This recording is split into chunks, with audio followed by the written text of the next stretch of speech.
Okay, good morning, everybody. Happy Monday, June 1st.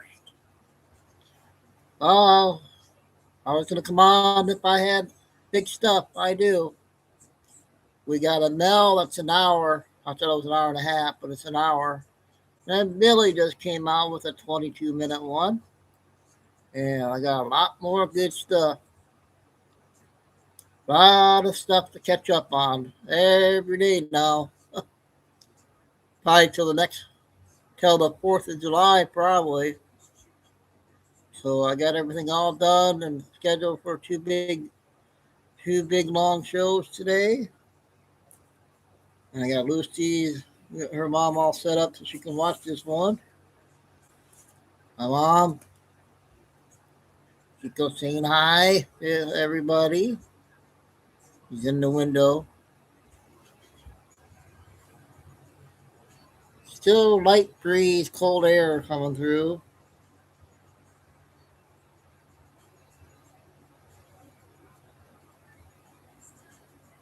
I guess that prime minister of Iran resigned. You guys hear that?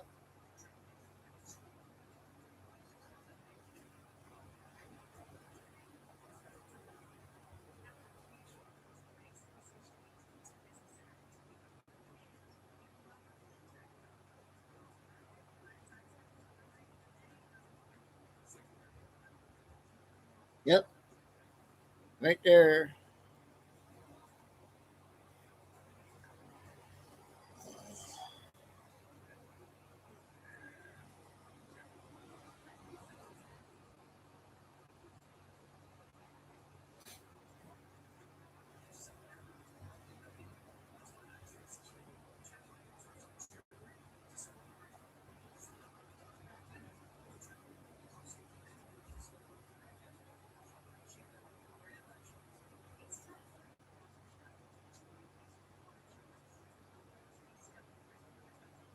Wonder why Captain Kyle wasn't on this weekend.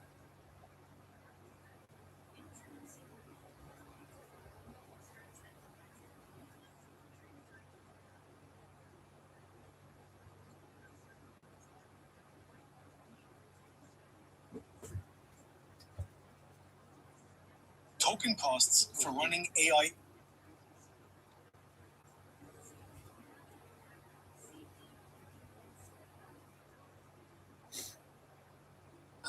The next day, Boz, you out there?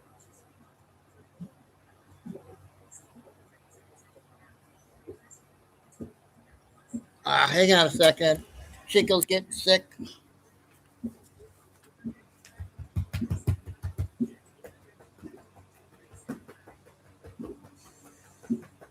Come on, come on. Move out. Come on.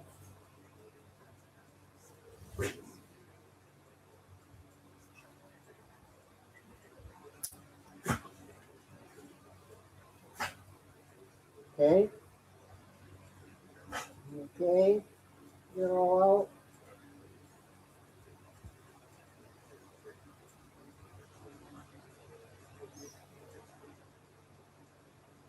Here. Come on.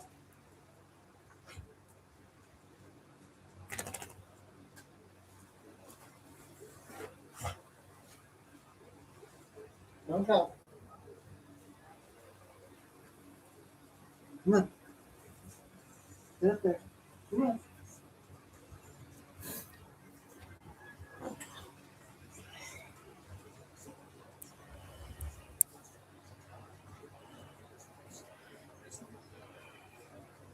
I guess Nick Shirley has a video out,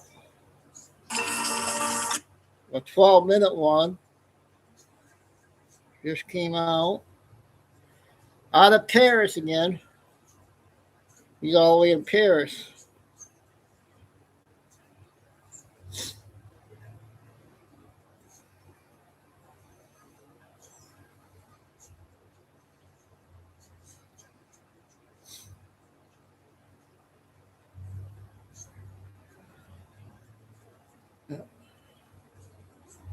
So that's this newest one.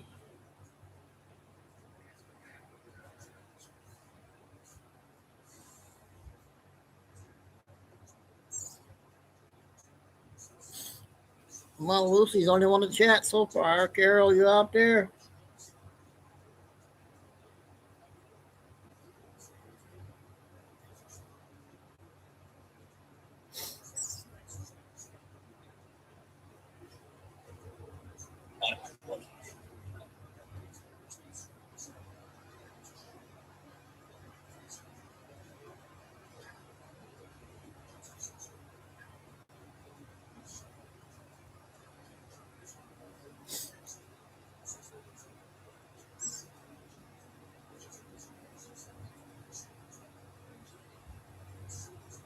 Oh wow, Carol, cool.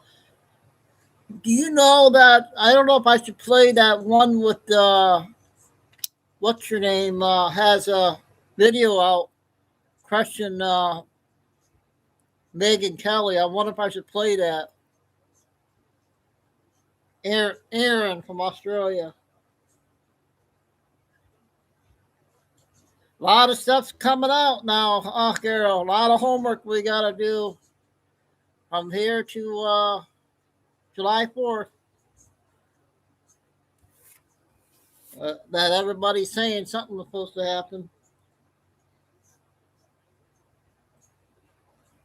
Do you have that video? I got the 12-minute video on Nick Shirley in Paris.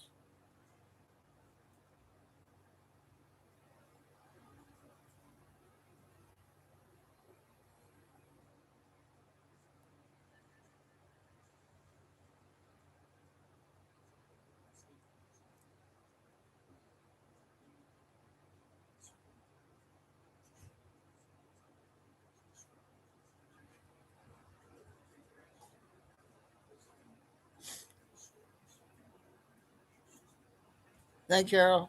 Maria, we got a big lineup.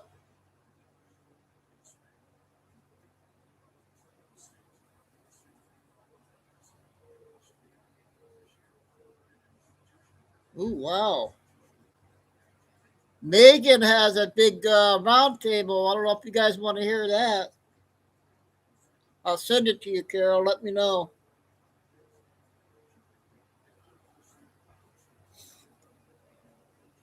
Oh, no video? I'll get something from Megan probably.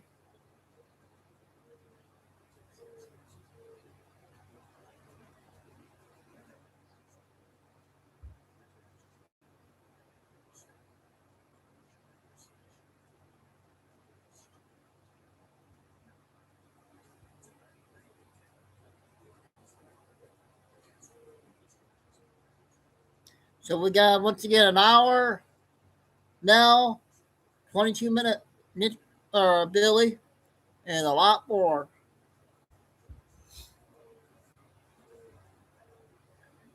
Another big day, a big end though.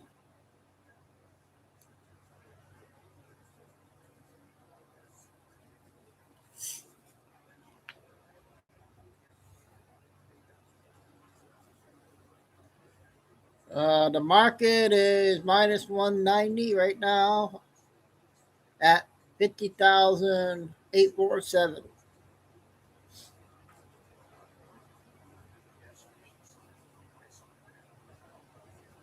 And hopefully we'll get some breaking news with Tina Peters being free today.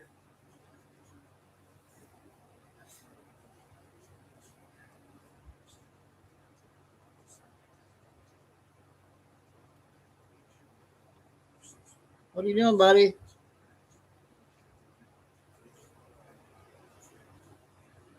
Okay. Hopefully early now.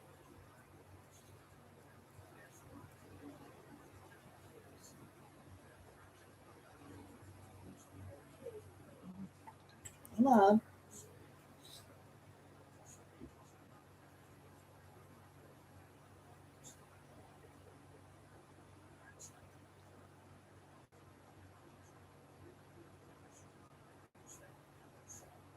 God, everybody's talking about Paris, you guys.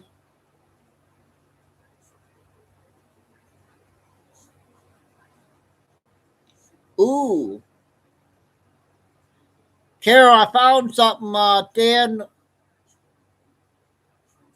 Ben Shapiro's video has it.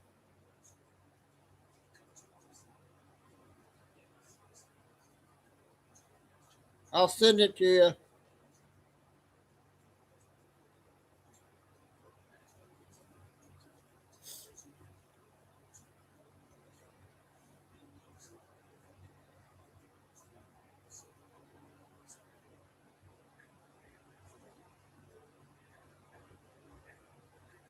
So we're going to start off with the small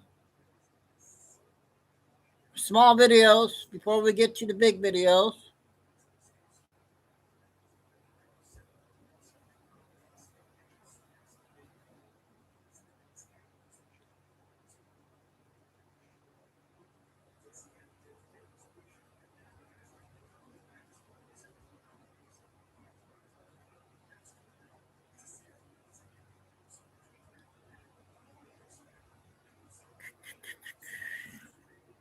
So I didn't get your contact yet, Maria.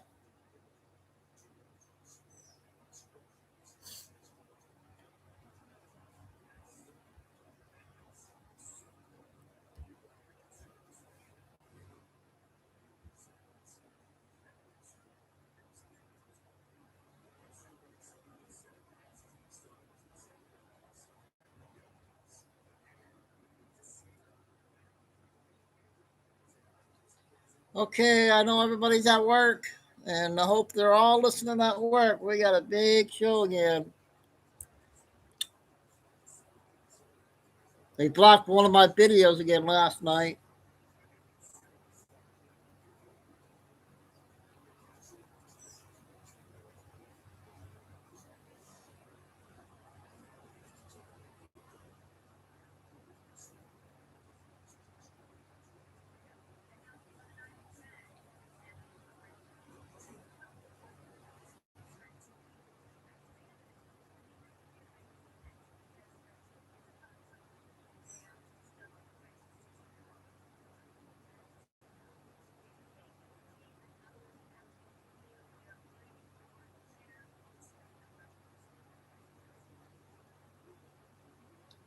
Derek has the better ones out today.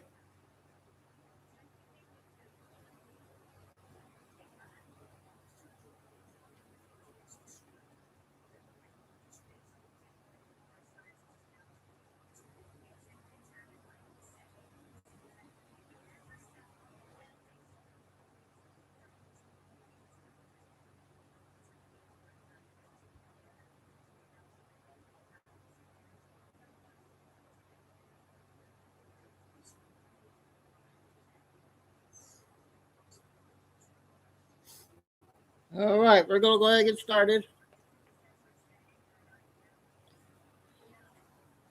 Here we go. First one's a 3-minute clip.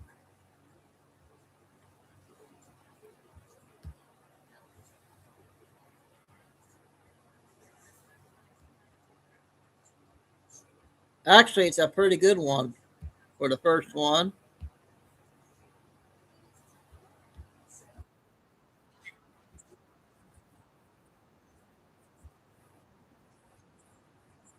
I didn't give you any permission to be in my we property. have an administrative warrant to be in here. Okay, he's got a deportation order.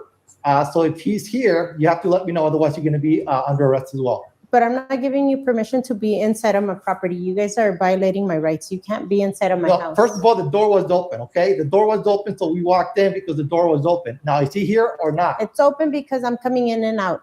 Can you guys just step out of my house? Where's Gabriel? We need to know. His car's in the driveway. I know he's here. Where is he? Well, I need you guys to step out of my house. We're not going to step out of the house. Good job. I'm not giving you permission to be inside of my property.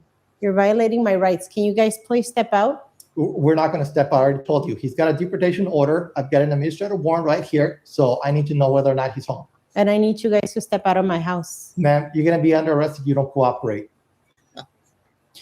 I do not wish to answer any questions. I'm exercising my Fifth Amendment right to remain silent. I do not give you permission to enter my home based on my Fourth Amendment right. If you are here to enter my home, I require a judicial warrant signed by a judge that includes my name and address. You can slide that under the door or show it to me through the window. I choose to exercise my constitutional rights. Okay, ma'am, I understand you have constitutional rights based on the red card. I know you know your rights.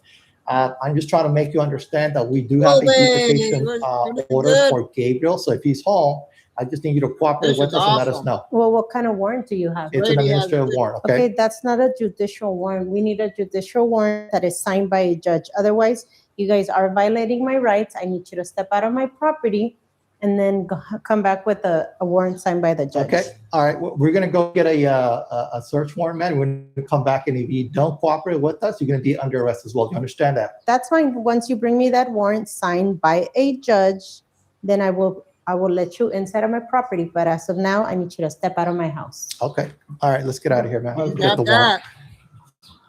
that. Way to go. I didn't know, so you have to have a judge warrant, right? Before they can do anything?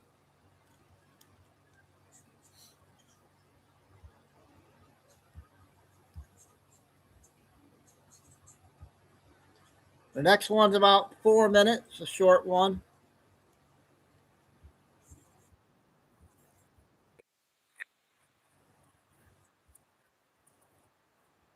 Boards, let's say. 3 minutes. Are you here because you want to go to college? Who here wants to go to college? Who's here because you want to go to school? Look at all those guys over there. They don't even qualify as a Walmart greeter. Am I wrong? I hope you're getting your people just standing there. Who's going to get their diploma by me up today? Flip your flag, sir. Flip your flag. It's Velcro, isn't it? Flip it. Flip your flag. Flip that I pledge allegiance to the flag of the United States of America and to the Republic. Not, that doesn't mean we're Republicans, you idiots. The wicked stand.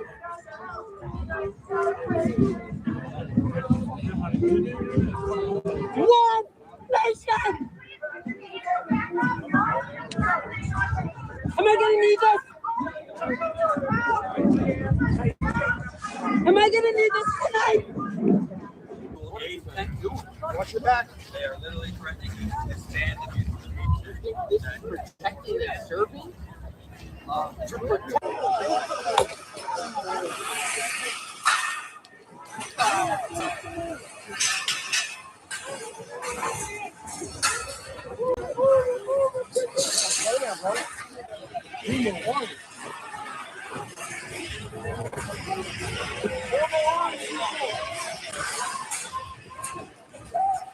I got a bigger 20-minute video we'll play later.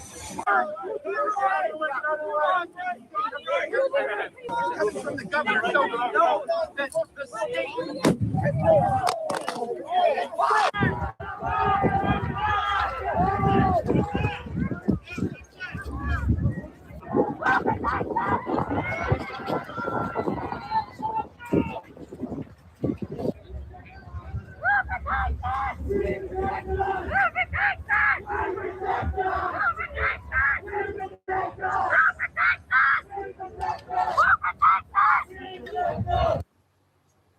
Okay, another wild one there.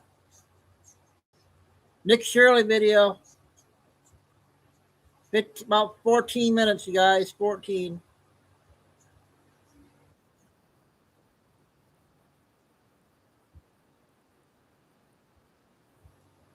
Broil 3-in-1. Switch between the grill, griddle, and charcoal in seconds. On arrest here in the street. And what organization are you part of? Are you part of Antifa? Yeah, Antifa. The streets of Paris are literally on fire. Police have moved in. Today I'm here in France. Right now we have hundreds of thousands of people set to hit the streets of Paris. Big All one across here France again, today. you There's guys. said to be Big around one. 800,000 protesters. You see the cops right here in all of their riot gear. They have gas masks, their riot shields, everything else you would need to fight against the protesters. Today is set to be a day of chaos. The streets are absolutely flooded. You have thousands of people over here. You have thousands of people over here. And this is just the start of the protest. It has just begun. And it's estimated for these protests today in France, over 80,000 police officers will be deployed across the country. Right here, you just have a small little group of them. But this is like this all throughout France today, around 80,000 troops of policemen. And just last week, these same protesters took to the streets and they took over this statue right here. You can see all the graffiti. It says Antifada, anti-fascist, free Gaza, tax the rich. That is why there's around 80,000 police officers out here in the streets today as well. They don't want any more of their historical sites being graffitied or destroyed out here due to these protesters coming through. You have police and you have tanks set out over there. You have so many different groups, you can't even count on all 10 of your fingers. You have the people that are for communism, you have the anti-imperialism, you have the pro-trans, you have the Antifa, you have all this stuff. I can't even name all of them, but there's so many out here, and chaos is going to be breaking out very soon in the whole entire world. Seems like it's gone mad. I have a whole group of people right behind me right here preparing to go. Looks like something's gonna be happening. They're all getting masks on. Uh-oh, yep. You got Antifa out here now. But Antifa in the United States was just declared a terrorist organization because of how violent they've become, as they have been proven to promote political violence against their political opponents. All these guys are in the riot gear and it looks like they're getting ready to make a charge. They're giving some directions in the back. There's a lot of them right here. And here are all the protesters. You have this lady right here with the communist hat, and now you have the protesters chanting at the police. The police here in France do not mess around. They will straight up attack back at the protesters when the protesters show that they're going to attack as well. I don't know what side to choose. I'm not here from France, but either way, both sides do get super violent. Do you want communism? Yeah. Because I'm the girl power. Are you ready to fight with the police? No. Yeah, for sure. For sure, you're For ready. sure. And what makes you want to fight Just with waiting. the police? Huh? You're just waiting. Just waiting to them to make the first move. Once they make the first move, you're going? Yeah. What do you think this accomplishes? What? Attacking the police. No, this is us attacking us. Them attacking us. Mm-hmm. Not us. Would you say that France is in somewhat of a culture or political war here? Yeah. This is for sure the political war. And do you have a mask on because if they see your face, they could arrest you? Yeah, they can scan us. And what makes you worried about what's going on here in Paris and in France right now? Everything. People are hungry. We starving. We work really hard for nothing. And what organization are you part of? Are you part of Antifa? Yeah, Antifa. Okay, so we have Antifa here, and there's more people that are coming back. They just ran back, and now it looks like you guys are about to go charge after them as well. We're waiting. Once the police make a move, you guys will fight. Yeah. Do you think there will eventually be a civil war here inside of Paris, inside of France? I think not, sadly, but we need one. We sure need one. This is the craziest thing. You have a person protesting, and then you have these old people who just went through the police officers, and now they're trying to make their way over here. And you have Antifa over there, a guy dancing with his earbuds in, and then hundreds of police officers right there. On the other side, you have even more police officers. No one is attacking as of right now. Hey. The spray paint. What the heck? We got a dumpster on fire here. What in the world? Uh-oh, they're taking it to the police.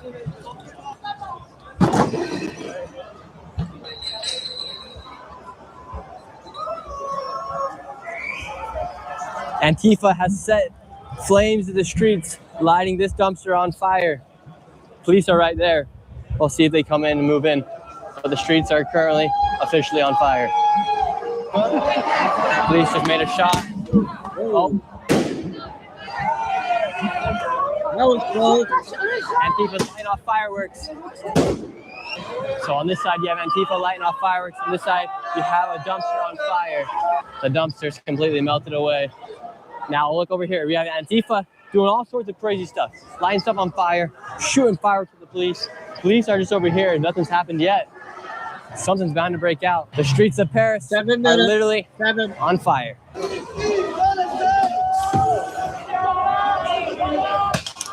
Oh, shoot, I just got shot. They're shooting, I just got shot.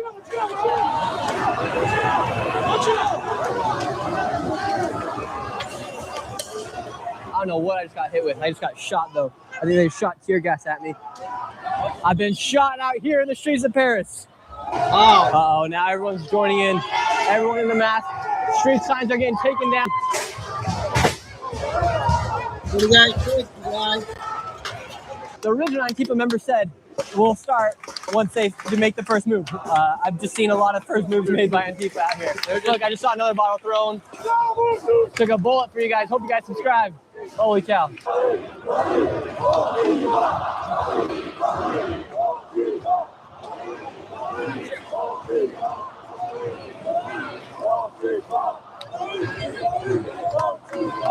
The streets of Paris are being set to flames right now. Look, now they're picking up the glass to throw at the police. They're picking up the shards of glass. They're digging out the rock. Okay, I won't film. I don't want to film. They're digging out the rocks to throw at the police. Right now, you have Antifa digging out the rocks next to this tree to throw at the police. They have a hammer. That's crazy. Okay, no film, no film. Antifa's telling me I can't film.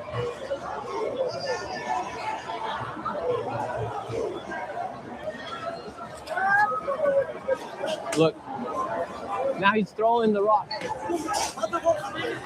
Look, now they're chipping away. You got old ladies running. Old ladies are running out of here.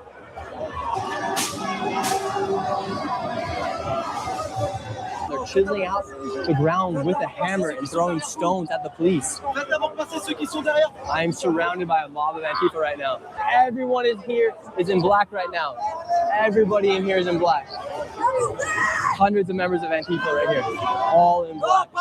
Police aren't doing anything yet. They've been getting rocks thrown at them for the past 10 minutes straight. Matter of time before something happens. Antifa's getting a chain link right now. Arms are all together. While people just chuck rocks. They're breaking into these buildings. Now they're looting. Police are moving in. Uh-oh, police are moving in. Police have moved in. Get behind the tree, get behind the tree, get behind the tree. Stand right here. Police have moved in. Oh. Innocent, innocent. Holy. Police have moved in. Hold. Police have moved in. They started breaking into these walls. Police have officially taken into the streets. Please make the like button.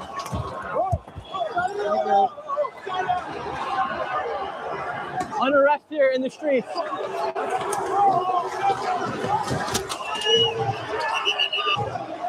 Oh, this kid's about to get hurt.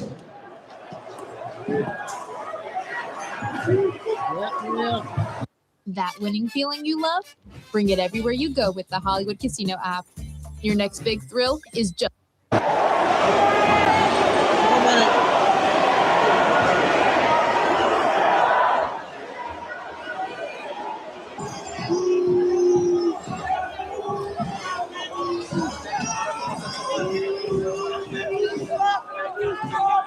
Oh, they deployed tear gas.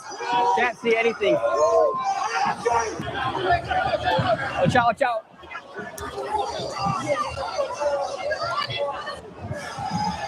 Absolute unrest here in the streets. The police have just been waiting. And once the protesters, the rioters, Antifa, start breaking in this building, all hell broke loose. Tear gas is out. Police is coming out. Guys are throwing stones. Those aren't even rocks, those are freaking stones. They're grabbing out of the ground.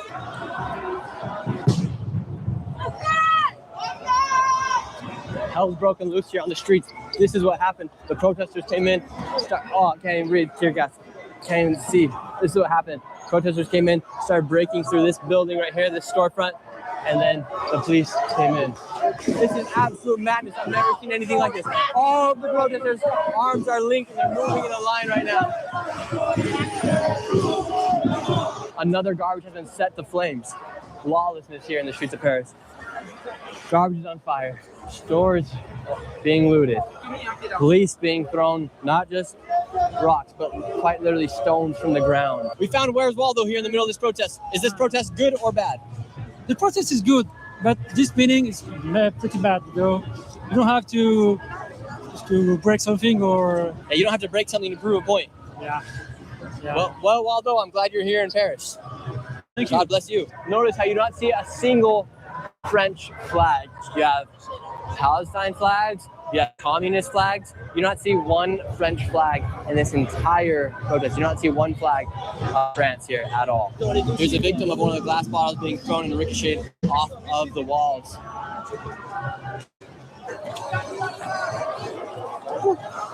Oh, I can't even see tear gas everywhere. Oh, I didn't need pepper spray, but oh, can't even breathe. Oh my gosh, you guys, I can't even. Oh, I can't even breathe. Tear gas is all on my face. I didn't even get a direct hit of it. Wow. Oh my gosh, more and more bombs are getting put out. Wow, Antifa's going hard right now. Let me get it straight. You do not like your president, so you riot in the streets, break in buildings, set garbage to flames, and attack the police. Oh my gosh! Whoa! I can't even hear. This guy can't even, he doesn't know what even just happened to him. He was right there. They just did like a flash bang. Holy. Look at Antifa. Look at him. This is extremely dangerous out here in the streets of Paris. All of these people in black are all Antifa. I can't even believe how many people there are. Look, all of these people in black are Antifa. It goes all the way back there.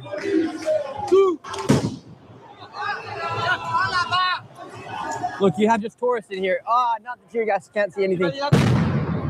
Can't see anything. Oh, can't see.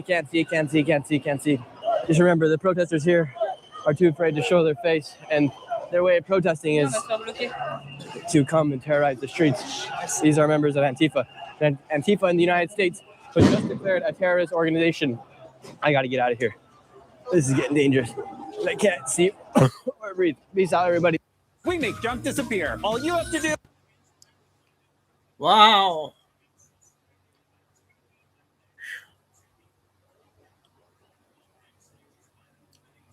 I don't know.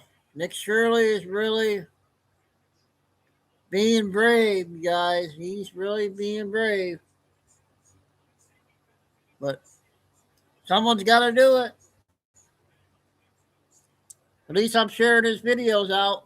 He does the videos and I'll get them out. So make sure you guys subscribe to Nick Shirley's channel too. Thanks. The next one is 7 minutes. See what we got in the next one.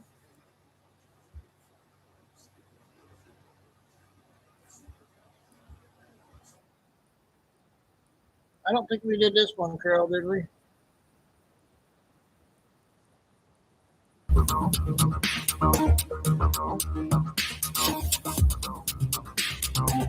Six minutes.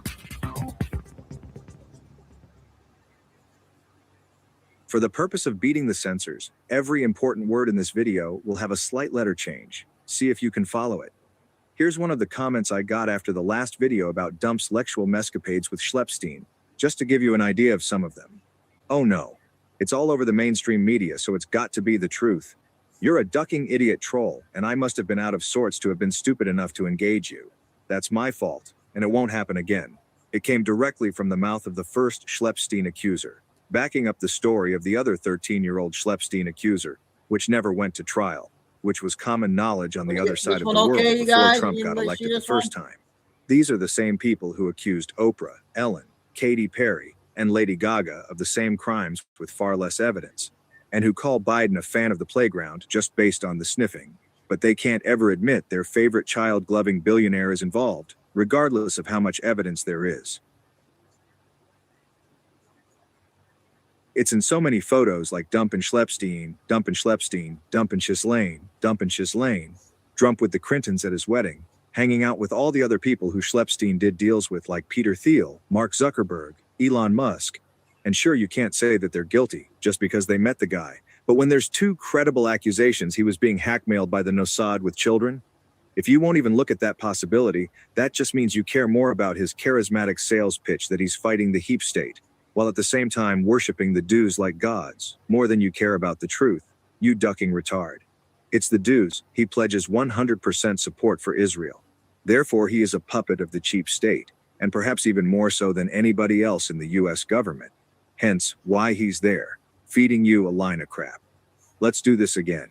Dump loves dues. He loves his beautiful Fizrael.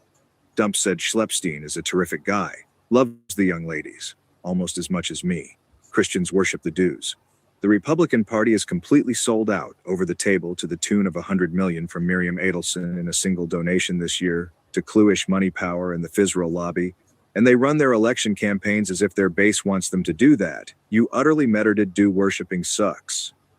Cluish-owned corporation SmackRock owns almost everything, and the American government is $34 trillion in debt, which doesn't sound at all good to me. So when Dump said that 15 years ago, Fizrael completely controlled Congress, and rightfully. So what that means is he said the cheap state completely controlled Congress, and rightfully so. And you inbred, mettered, mind-controlled, willfully ignorant sheep have been listening to Alex Jones too much, because he will literally tell you the banks are controlled by Muslims, and the media is owned by China, because he's a liar. He's an in-your-face liar, but he has the charisma to pull it off, just by constantly mentioning how much he worships a do all the time, which if you're not mettered, sounds like he's a cheap state puppet as well. So you are a willfully ignorant, mind-controlled, do-worshipping moron. And by doing that in this case, you support genocide, death shots, endless wars, and Jeffrey Schlepstein. And you, like him, are an open traitor to a foreign enemy, whether you think you are or not. It may be true that all of these treasonous, traitorous pieces of trap also worship dues like the chosen ones, and whose job it is to steal all your money and give it to the bankers. But that's when you should wake up, acknowledge the problem, and stop being a willfully ignorant fanboy of the #1 most important client on the Schlepstein client list. If these horrific monsters lose their millions of cheering fans because everyone knows their cumbags on both sides of the aisle, that is when you can actually take care of the problem. And yes, it will probably take force if you actually want to save America from the paranitic blood-sucking clonster, the Jewish mind virus. I'm not saying I hate all dues, although it's getting pretty hard at this point because I told them it only exists so long as you perpetuate the idea, and it's a horrific idea from start to finish. But what I am saying is, the Jewish bankers are in control. They're the ones attacking us, and Dump and Maiden are their puppets, which is completely indisputable, whether they like sniffing mids or not, but they clearly do. And that's a prerequisite for getting anywhere near the office of president, because the system is set up to be utterly and completely corrupt in every way possible. And to fix it, you first have to acknowledge it. So Israel is our strongest ally. I stand with Israel, not because I'm a Republican, but because I'm a Christian. My God says those who bless Israel will be blessed. And I understand the covenant that Israelis have with God. And I honor that. But I am afraid that if we continue this deficit spending, if we do not get our $36 trillion in debt under control and start managing that and stop adding to it, then there will not be an America to stand for Israel. I did not want $61 billion going to Ukraine. We're about $200 billion in, no end in sight to this war until President Trump gets into office and shows that we can once again have peace through strength. Was there any backlash to your vote of no on the Israel bill, regardless of your rationale for it, which may be sound to many? But, regardless, you still ultimately voted no. So did any pro-Israel groups try to criticize you or threaten to maybe get involved in a primary or something like that? I answered your question right away. I said there was no political ramifications there. No one came against me in my primary. Of course, people have opinions and say things online or in news articles, but that wasn't enough to sway voters by any means. The voters of Colorado absolutely understand that I am for Israel, that I stand with Israel.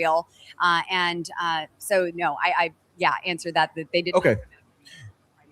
So when you say that there's a covenant that the Israelites or the Jews are God's people, and therefore that requires or compels U.S. Support for Israel. Some people maybe question the logical thread there. So even if you have that theological view of Israel, does that therefore obligate the United States to send a ceaseless supply of weapons for Israel to use to attack Gaza or potentially Lebanon? How do you square that circle in terms of the theological justification? I don't think Israel is straight up attacking Gaza. Hamas has attacked Israel. This is self-defense, and they have the right to defend themselves. And I am a Christian before I'm a Republican. I am a daughter of God before I'm a politician, and I obey what God says. I see His covenant and how He honors His people. I know that God is a God of honor, and those who sow honor will reap it. I want to do good by my God and by the people that He has chosen. I don't believe in deficit spending for Americans. Like I said, if we continue the deficit spending, keep borrowing from our greatest enemy, China, then there may not be an America to stand for Israel. I'm fine to supply stuff to replenish the Iron Dome, to keep them safe, and to help them in whatever way we are able to. But I have always ensured that there is a pay for, that it is not deficit spending. I have had my own appropriations request that has funded the safety and security for Israel, and I will continue to do so, but I will not do so in deficit spending. Please share, subscribe, follow, buy something. Laura there.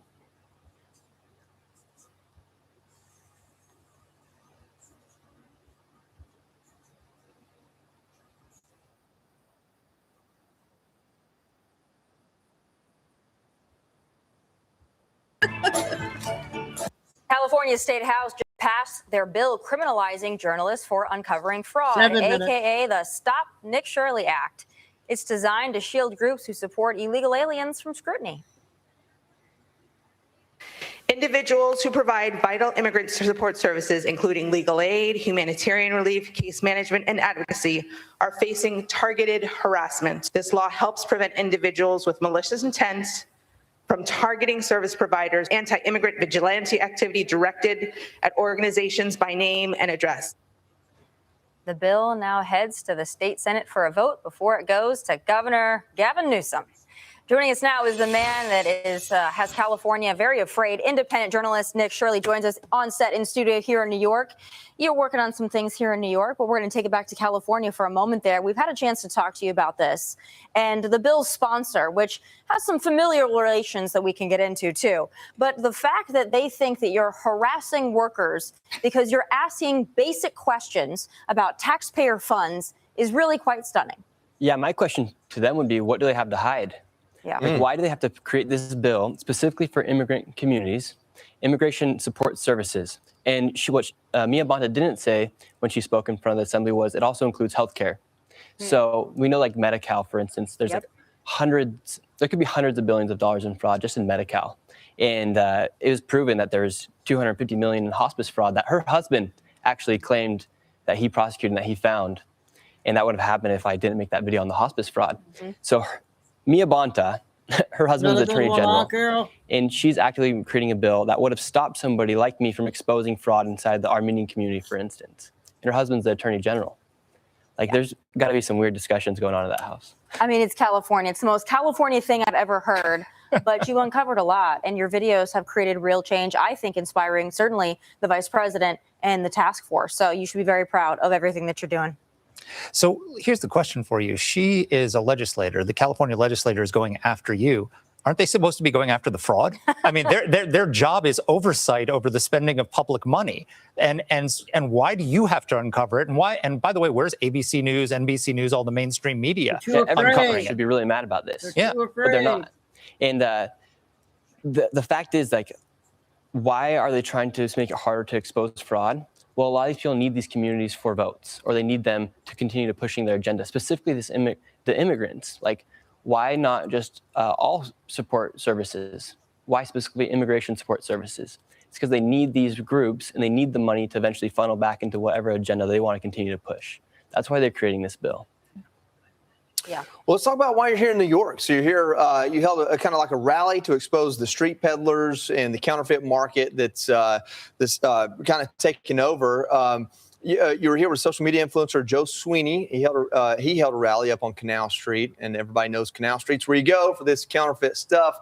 I just got to ask, I don't know, why is that high on the list? Like, I don't guess I care if Gucci gets some of their profit taken away, but like, what else is going on there that makes that high on the list? Well, there's a lot of problems with what goes down on Canal Street. I get hundreds of messages from moms saying, hey, we can't even take the subway anymore because we don't feel safe getting out there because the street vendors, the counterfeit sellers, have taken over that street. It's super dirty.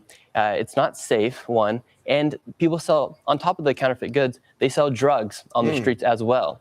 I even had one of my cameramans got punched in the face by these guys who was selling drugs openly on the streets. And it's completely lawless there. And it's affecting a lot of the moms, which then also affects the children because the kids can't walk around there. Like, kids have how to walk across needles. A mom messaged me once. Yeah. And the issue, Nick, also working in New York City is that it's not just in Canal Street. It's even up here around Midtown where there's a lot of business and tourism happening. I think this issue that you are rightly highlighting is spreading across the city. And one has to ask why. What type of authority is allowing that? And who is actually behind this? What do we know about these people that are peddling these counterfeit goods? And where is that money going and for what reasons? Yeah, so the NYPD does their job and they try to arrest these people, and they do arrest them. But however, the next day they'll get released back onto the streets. And that's another issue because you have people who have committed actual crimes that get caught and then they're released in the street the next day. And these people have even told me, these counterfeit sellers, they make tens of thousands of dollars. And so when we talk about like taxing everyone, or like specifically like let's tax the rich here in New York City, well, why doesn't that money also get taxed as well? So it's completely unfair for everyone. And these people are making tens of thousands of dollars each and every single week, breaking the law. Meanwhile, there's a mom in the Bronx who comes in the city every single day who also gets taxed for her paycheck of $5,000 a month. And counterfeit, by the way, is not a victimless crime. Like, I know we don't often cry tears for Italian design houses, right? I don't think Joey is. But still, when you're counterfeiting and you're ripping somebody off their ideas and their fashion, that's still wrong. And it still needs to be stopped. Unfortunately, there's just so much lawlessness you have to prioritize. Before we let you go, I want to talk about just your endeavors because of the Leering Center, right? Yeah. You are famous worldwide. So people see you coming now. And that's going to be an obstacle for you because I know that you're still very invested in exposing and you've got a lot of work ahead of you. How do you navigate that while also being so recognizable now? People love you, people hate you. Yeah, it's kind of funny how like I became somewhat polarizing when it was just actually helping everyone in the country to figure out where their tax dollars are going. And so I don't try to hide anything because I don't have anything to hide. So when I go confront a fraudster and they start running from me, what does that say about the fraudster? They're obviously committing a crime, or they're committing some sort of fraud, because if they had nothing to hide, they would just simply confront me as well. And so I don't really plan to disguise myself. I don't have anything to hide. If they have something to hide, it goes to show that what I'm doing, I might be onto something with these fraudsters. Yeah. Well, and I will say, just to wrap it up too, but part of what you did, especially in the early days before the Leering Center, is you were out there in some of these Antifa protests. You were out there in these Globalize the Intifada protests. I mean, you name it, you were there. I asked you about going to Newark where, hey, guess what? They got another thing kicking off there. And you said it would be too dangerous for you. Yeah, I mean, because of what the left-wing media did to me when I exposed this fraud, even Governor Tim Walz called me a white supremacist. All these other people call me racist, which is completely not true. But the radical left now believes that. And so now I have a target on my back. So I don't really plan on going to Newark or to much of this Antifa stuff. Maybe then I would have to get in a disguise. Maybe I'd play their game and get in black bloc. But yeah, it does make it a little bit harder for me to go into those sort of situations, which still need to be shown. Yeah. No, they do. And you've done great work. So never stop, but get the black bloc, which we learned a new term, Mark and I did. For what these people do out there. They love their masks and they love to hide their own identities. Nick Shirley, thanks so much for joining us tonight. Of course, thank you guys. And stay safe out there, That's too. exactly right. And keep doing the good work that you're doing. Okay, another good clip. I got a 5-minute one about DC. I can't remember on this one, you guys, so if we played it or not.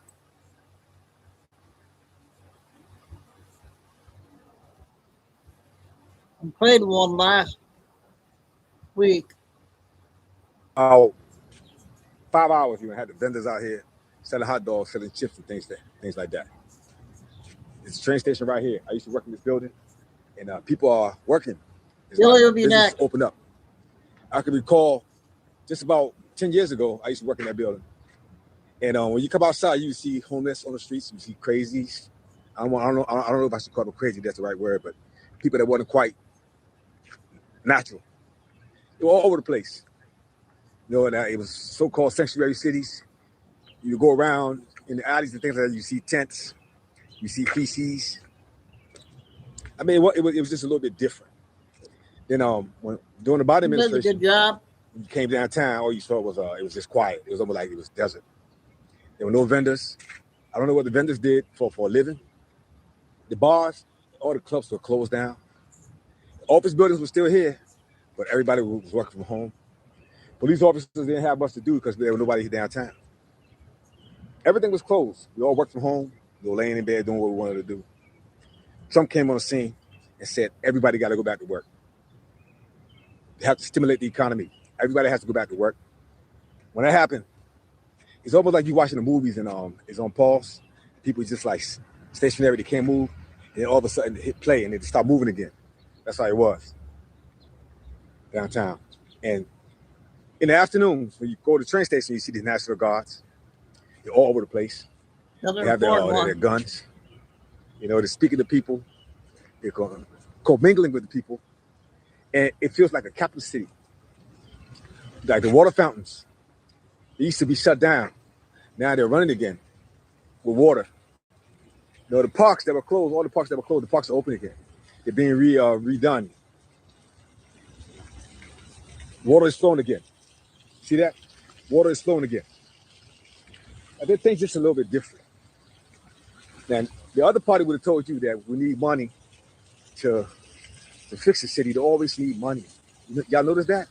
Right before Joe Biden got out of office, they were saying that they needed money for the border. Trump was like, they wanted billions and billions of dollars for the border. It's like you open the border up and let people in by the droves. You in the media told people that the border is secure. Kamala Harris supposedly went to the border and said it's secure. But right before you get out of office, you need some more billions of dollars for the border. Where is this money going? You just sent $300 billion of our tax dollars to the Ukraine. But you need more money. You always need more money. Always establish more programs. Always need more money because the crisis is what they depend on. They depend on your dependency. They depend on your instability. You create crisis, and they ask you for money to solve the crisis, and it's a repetitive thing. And Trump cleaned up the city of D.C. without asking taxpayers for anything. Think about that for a minute.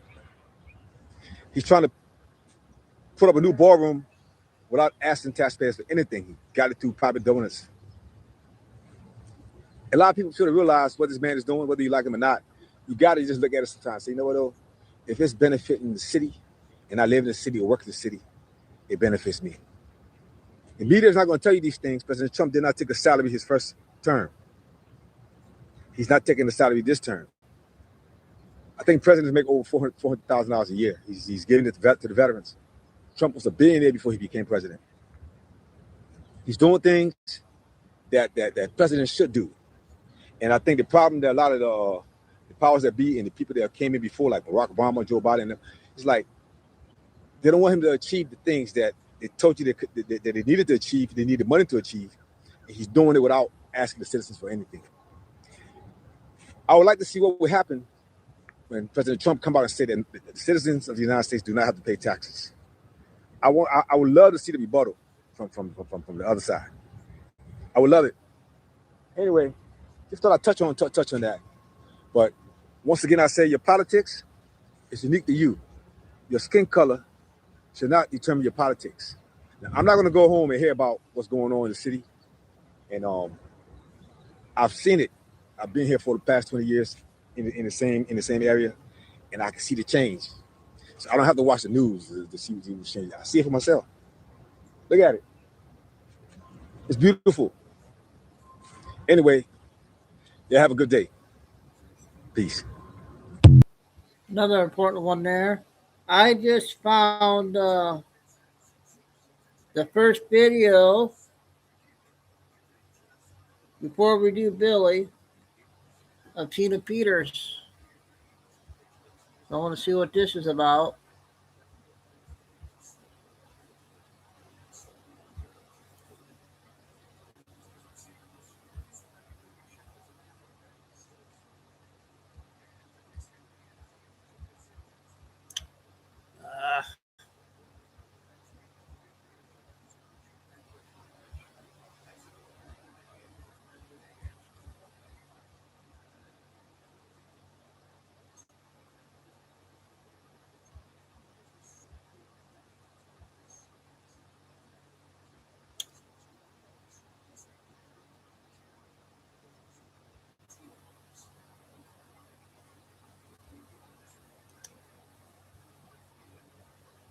Can't find it.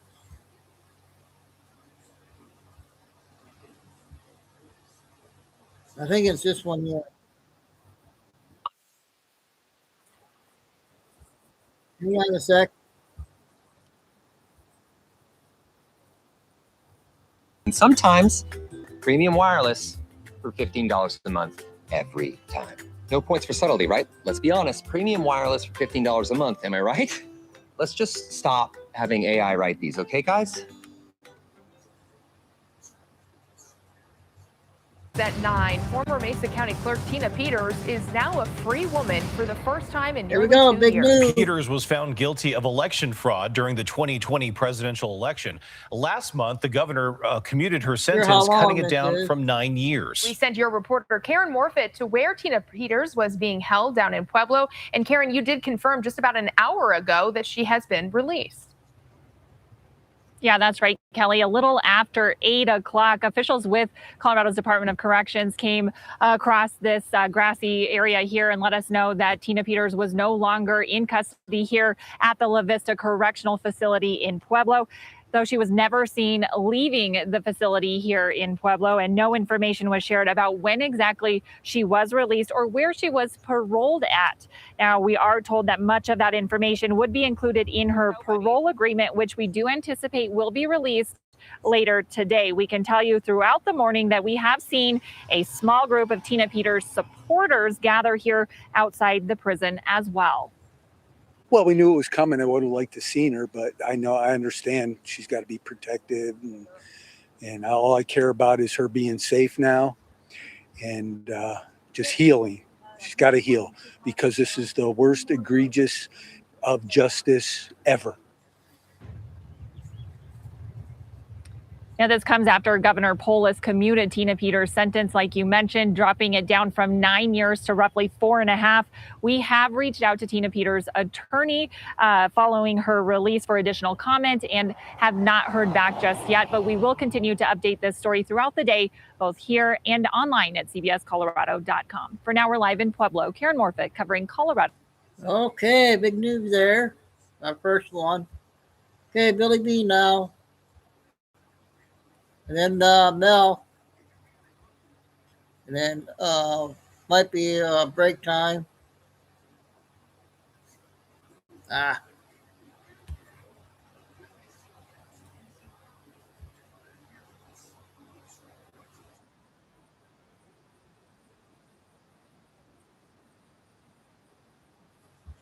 125 years, the people of Firestone have been building products and services with one thing in mind.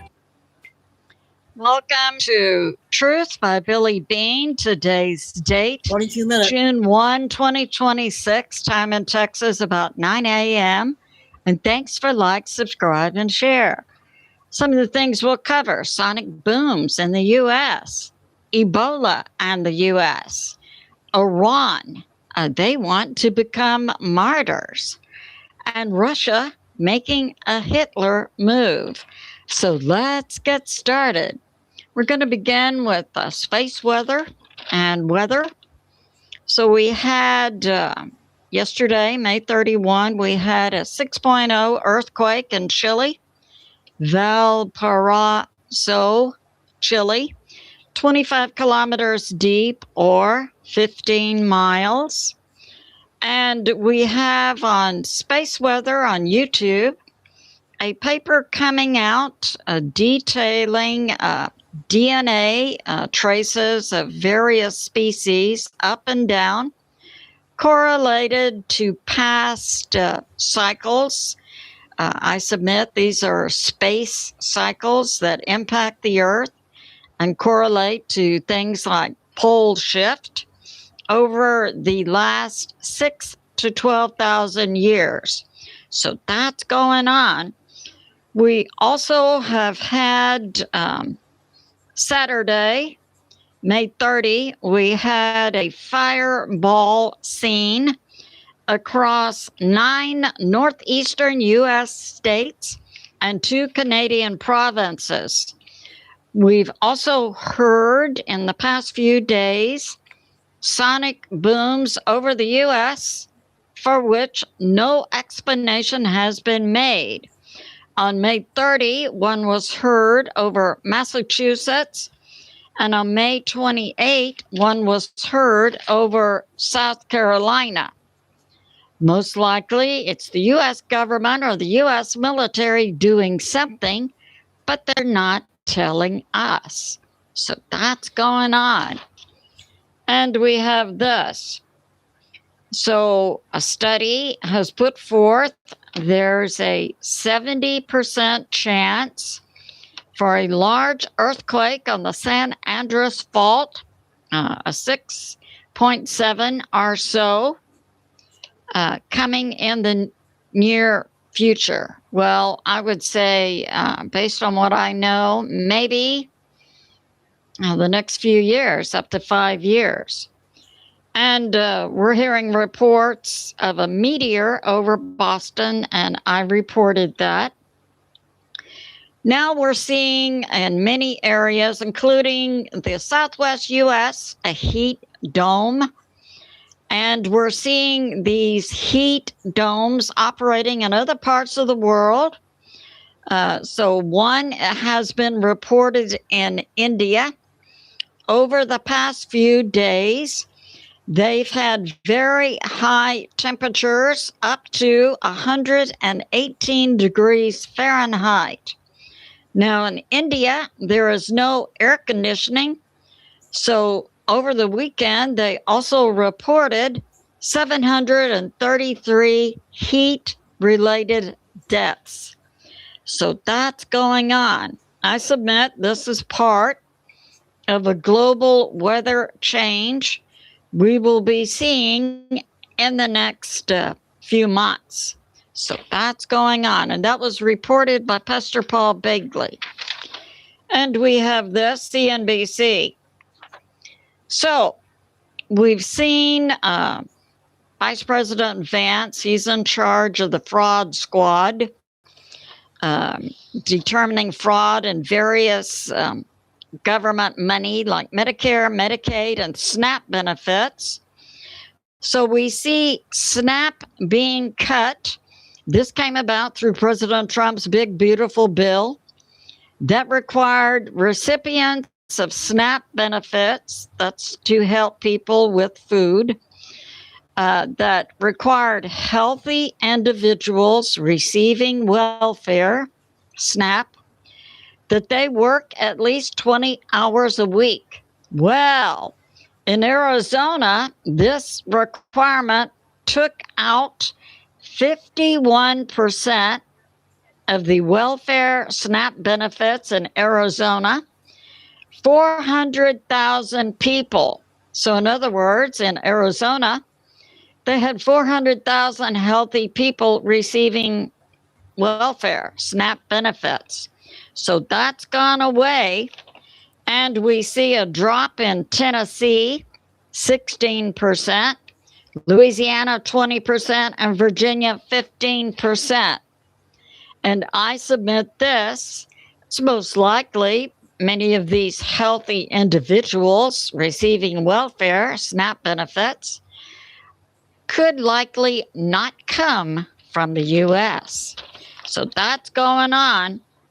Way to go, President Trump. Now, I'd like to add more to clarify Section 224 of the U.S. government, U.S. military Authorization Act of 2027.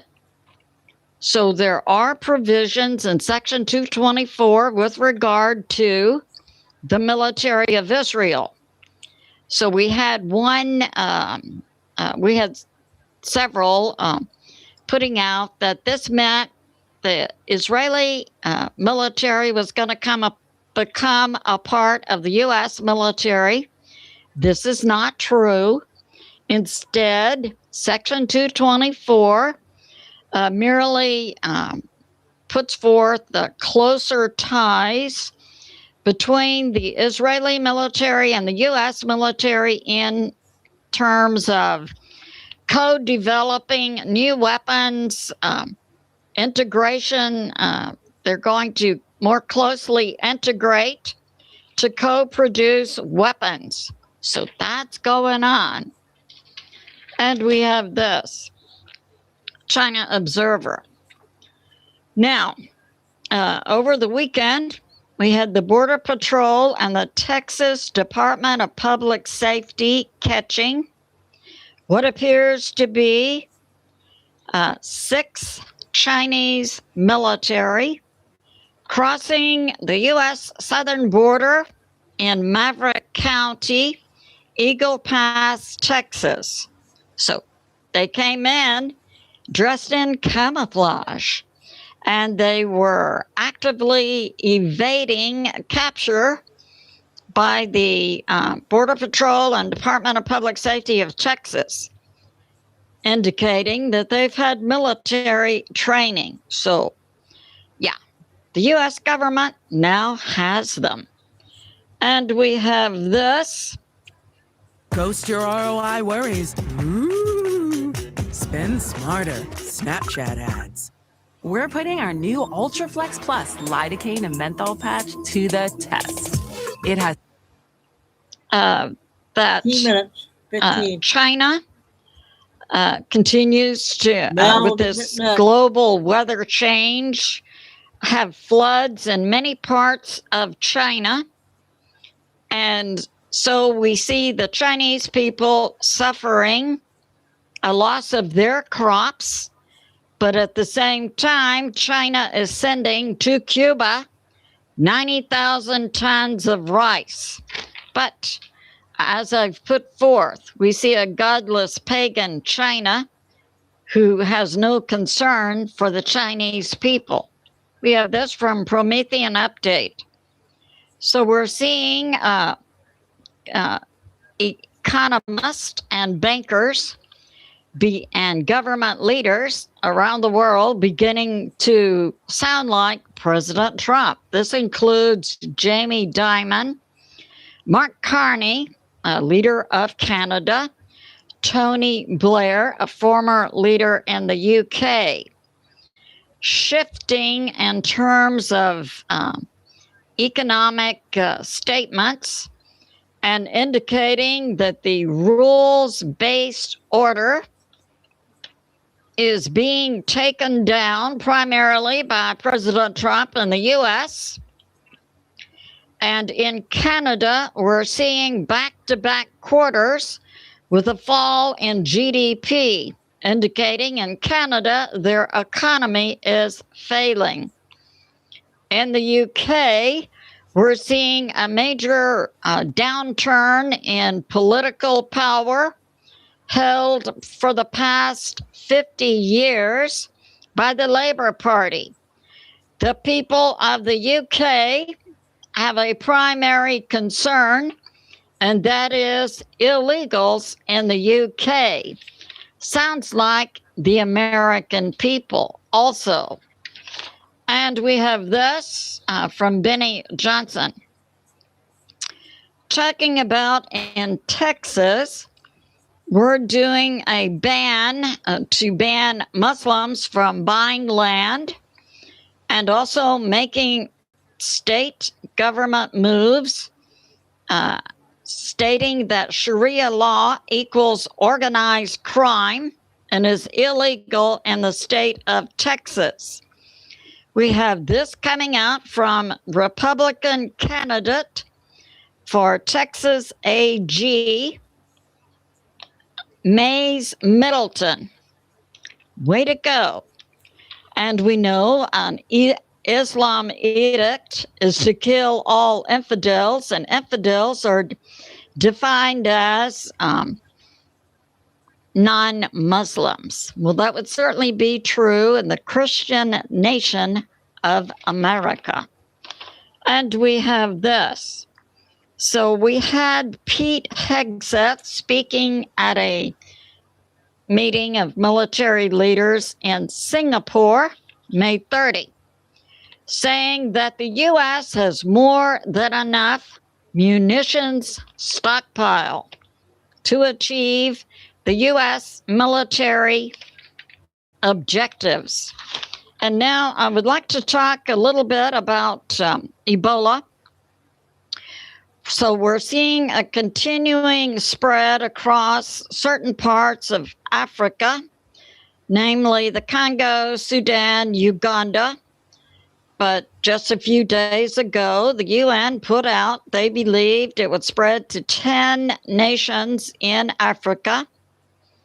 And we're seeing the U.S. State Department put certain prohibitions on American citizens coming into the U.S. who have visited certain parts of Africa, that they had to be screened with the temperature. Now, I've already put out, what about all the other people on that plane that traveled with this individual from Africa? And I will say this. The American people are awake as to the threat posed by Ebola. During the Obama years, we had 2 people in the U.S. being treated for Ebola, one in Nebraska and one in a hospital in Dallas. A lot of smells coming up At next that hospital in Dallas, Not sure all how much more I'll go after that, but surgeries I'll be back in 6 by the American people up to 6 A lot of months stuff going on. into the future was canceled. Have a good And visit. the vendors for that hospital would not make deliveries. Instead, certain independent truckers came in and said they would make the deliveries, but for a lot of money, as well as the U.S. military having to step up to make deliveries to that hospital. And cue the Wyman, making me sound really like had a brand new. important one Your again. kitchen says a lot about you.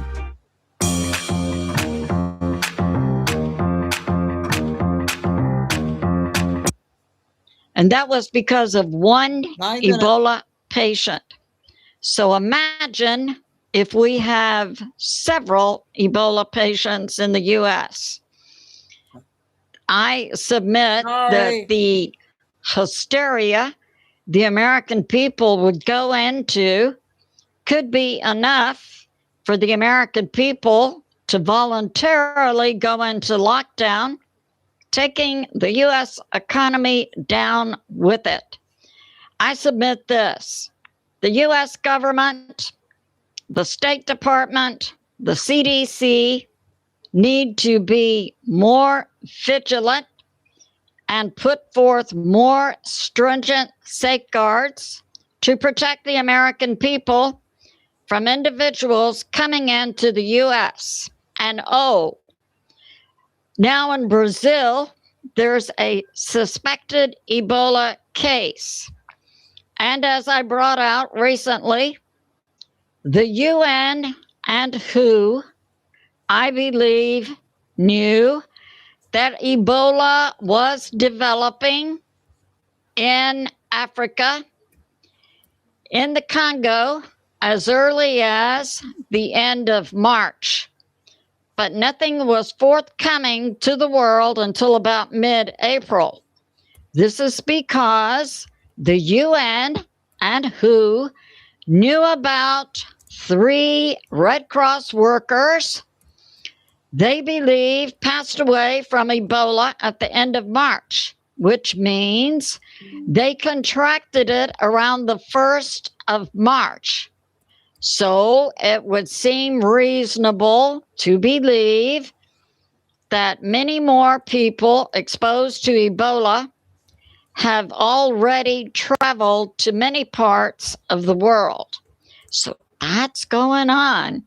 And now we'll talk a little bit about war. We know that's going on.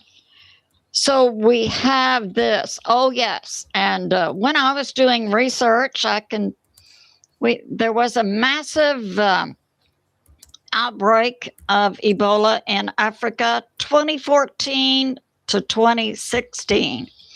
Up to 35,000 cases with 11,000 plus passing away, or about a death rate of 30 to 35%.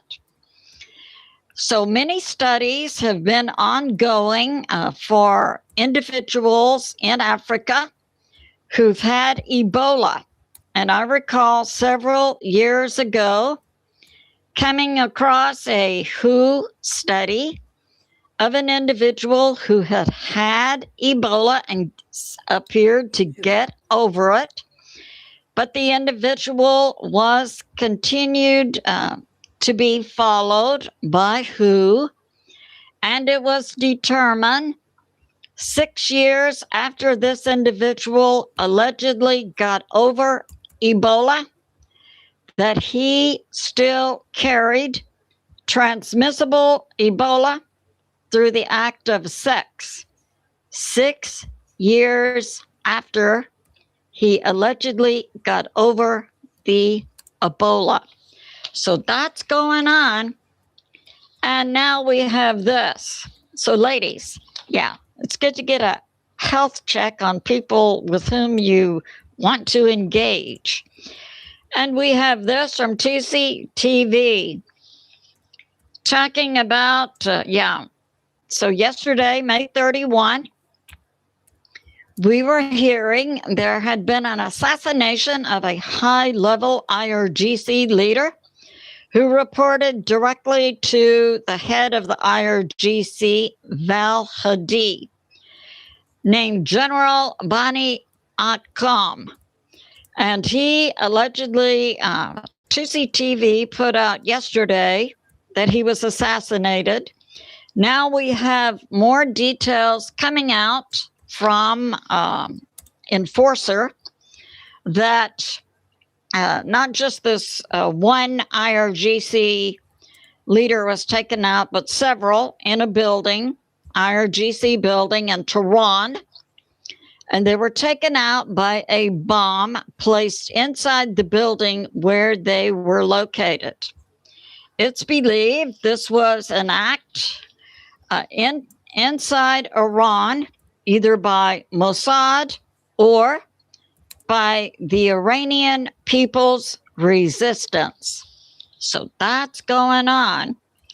And now we have this. Even yesterday, we saw the IRGC once again trying to hit the U.S. military base in Kuwait with the air defense system of Kuwait taking down the missiles, and the U.S. military taking down the drones, and also the U.S. military then hitting the launch sites in southern. Roku Ads Manager puts Roku's reach within your reach. Sign up at ads.roku.com. The government is banning these $29 adaptive glasses next month, and this is your last shot to get the original military-grade version. There's a new next-gen vision system out there, and it's the most brutal one. Iran. So we see the Iranians are not negotiating, and they are playing with fire as far as I'm concerned. We have this from Steve Forbes, who puts forth that we may see Russia make a Hitler-like move on Europe. And Steve Forbes is going back to 1938 when Hitler went into Czechoslovakia to protect, allegedly, German citizens. So Steve Forbes believes Russia may say, and Russia has said, the reason they went into Ukraine was to protect Russian citizens in the Donbass and other areas of Ukraine. So that's going on. And we have this. So we have from U.S. Intel, we've heard rumors that the President Pagosian of Iran had resigned. And U.S. Intel says, no, this isn't true. And Pagosian came out to say that Iran will continue with force or they will become martyrs. And I say this to Iran. The U.S. military can help you achieve that goal, Iran, to become martyrs. We have this from also U.S. Intel,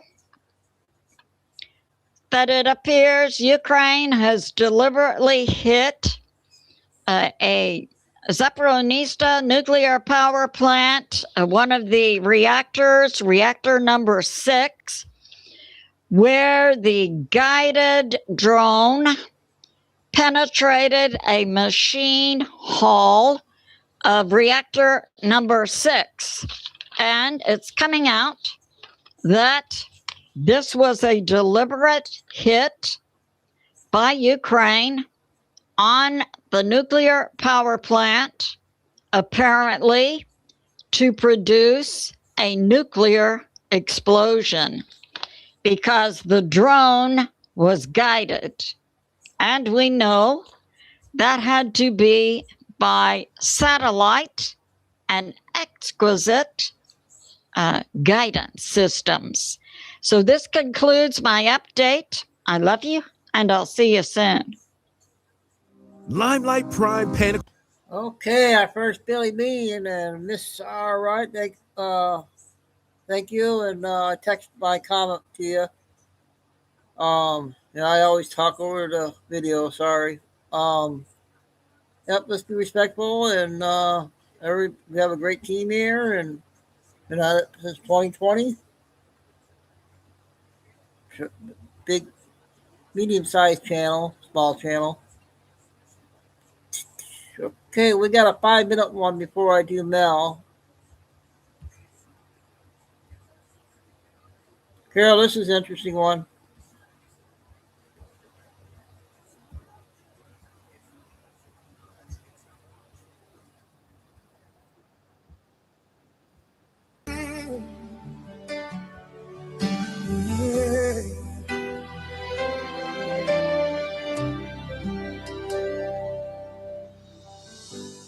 My Jesus, my Savior, Lord, there is none like you. All of my days, I want to praise the wonders of your mighty love. My comfort, my shelter, tower of refuge and strength. Let every breath, all that I am, never cease to worship you. Shout to the Lord, all the earth, let us sing. Power and majesty, praise to the King. How's this one, guys? And the seas will roar at the sound of your name. I sing for joy at the work of your hands. Forever I'll love you, forever I'll stand.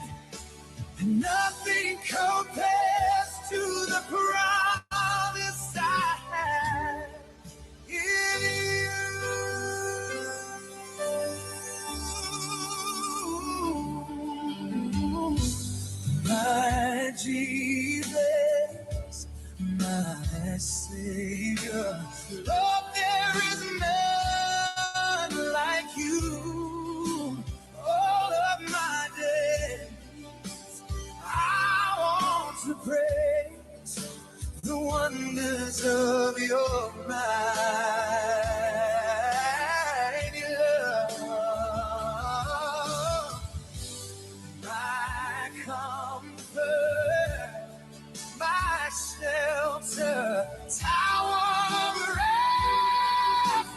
and strength to let every breath, all that I am, never cease to worship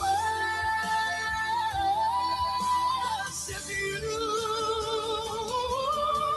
Shout to the Lord, all the earth, let us sing. Power and majesty, praise to the King. Mountains bow down and the seas will roar at the sound of your 2 minutes. 2 minutes. Sing for joy at the work of your hand. Oh yeah, forever I'll love you, forever I'll stand. Nothing compares to the promise I have in you.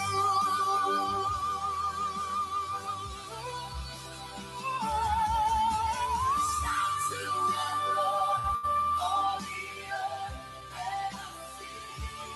Power and majesty, praise to the King. Mountains bow down and the seas will roar at the sound of your name. I sing for joy at the word of God, your hand.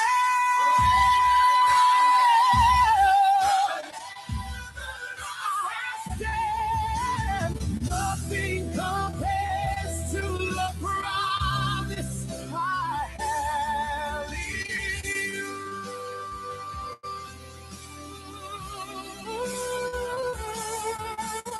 Nothing compares to the promise I have in you.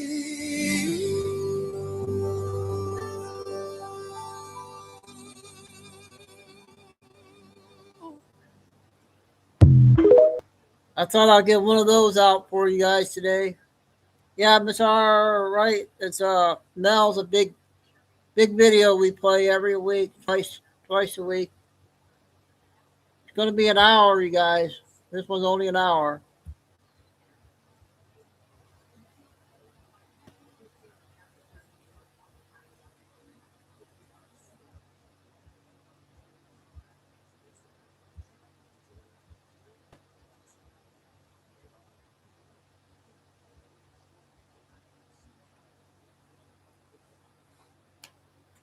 Boss.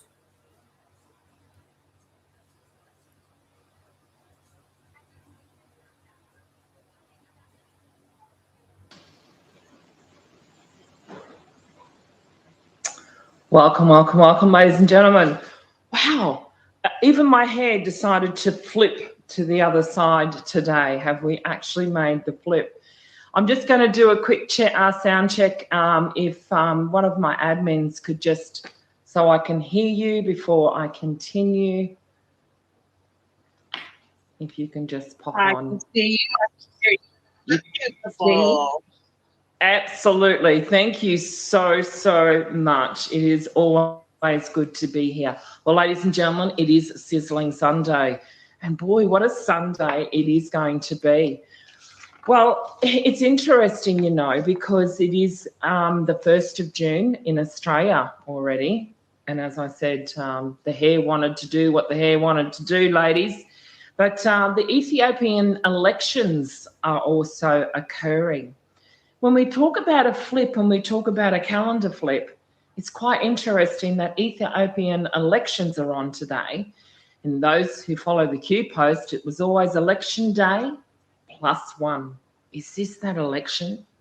You know, the whole calendar, Ethiopian calendar, the timeline shifts and they happen to have their elections on June the 1st. It's going to be a very interesting day. Of course, June the 2nd, you've got the Pi network. Now, what is Pi? Pi is 3.1427582 something or other, but it is also full circle. Very exciting. So their full circle nodes are about to be introduced into the main platform. Here's a little heads up, ladies and gentlemen. I got a little whisper through some people's contacts, and they were saying that there was a few more extra cables cut.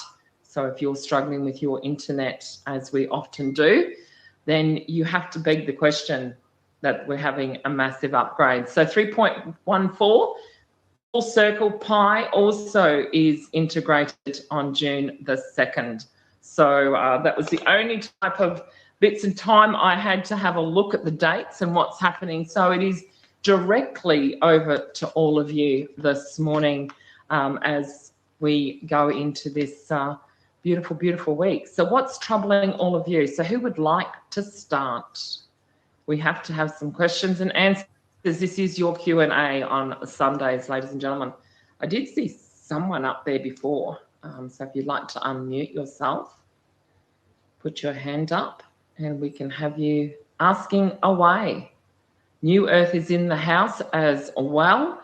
We've got Big Mike. Actually, Big Mike, you always have a question. There's All for Truth. Absolutely. How are you, my darling? What inspiration has she got for us today? All for Truth. Big Mike. Hey, Mel. Unleashed. Hello, how are we? We're Good good. morning. How are you? Excellent. Excellent. Good evening.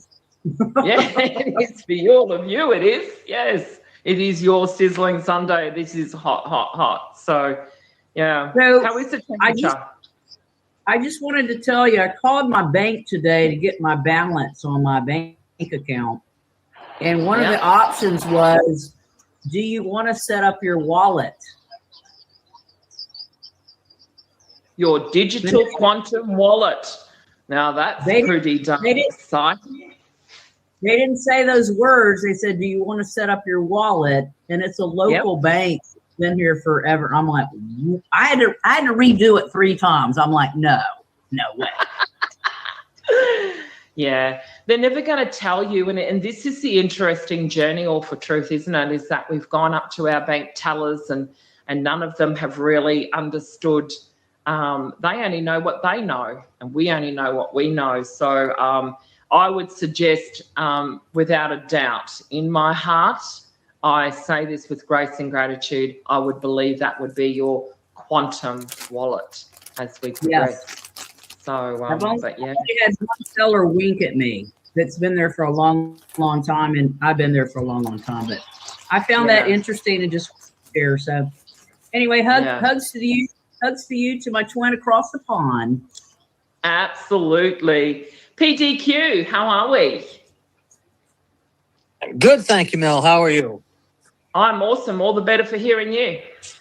Well, I just got on. I jumped on, saw you were having a live, and here we are. There you go. It is Sizzling Sunday. So what inspiration have you got to add to the party today? Well, I was just wondering what is going on with Ukraine. I mean, I know you and me have had this conversation before in past, a few months ago, and you said Taiwan, watch Taiwan, but Ukraine is just stagnant. Let's get this over with. Absolutely. And let's talk about that, PDQ. Let's have a chat about Ukraine. Very, very interesting. So I actually do have a boots on the ground person over there at the moment who went over some time ago to do some humanitarian work as a professional medical service. So he is a surgeon/doctor, and he went over to Ukraine under the banner of then the nefarious UN program. And he found and discovered some very interesting things that have been going on in Ukraine. So this is why I say sometimes, quite often, we don't get the news unless it comes from boots on the ground. He's actually saying to me that he is now in the understanding of how corrupt, he said it exposed to him how corrupt the UN was. He said it is a money laundering business. He said the citizens of Ukraine are still suffering immensely. And he said to the point where it's actually kind of sad, but it also needs to be said because it's a reminder of the actual wars that do go on. He's actually saying that the citizens are being killed by their own militant soldiers. These are the bad military. And what's happening is he believes that there is still organ trafficking going on in Ukraine, unfortunately. And what's happening is that due to the language barrier, that when they come into the hospital, you know, to have some surgery to, you know, to assist in saving their life, these people are actually ghosting themselves because they're finding that the fear of God, of them passing over their organs, is still very, very real for those people over there. So my heart still goes out to Ukrainians. My heart goes out to also the medical field who are still over there facing these dilemmas as well when they know that they can help these people to survive. And so it's a very interesting set of circumstances over there. So it begs to differ that we think that the war is over, but the boots on the ground are saying that it is a very surreal moment still over there. So again, my prayers also go for those who are caring for these people as well, because they suffer the trauma of watching these people actually ghost themselves as well. So it's a very, very sad situation. Of course, you know, we have to relate certain things. It's like Iran is Israel. Israel is last.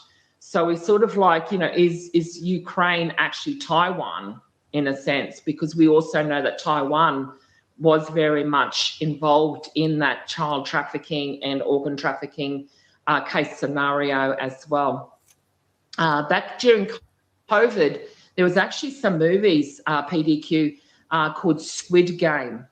And they played this game, and it was actually, if you rewatched it, if you could rewatch it again, I couldn't rewatch it, but it was all about organ trafficking.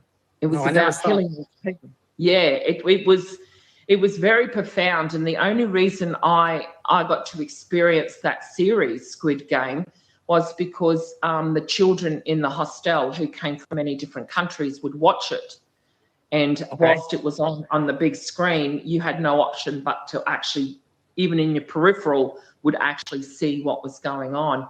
And that Squid Game was to bring disclosure to the fact that the Koreans and the Taiwanese and what they were doing was actually organ trafficking. So it is a very, very real, surreal type of thing that is still going on.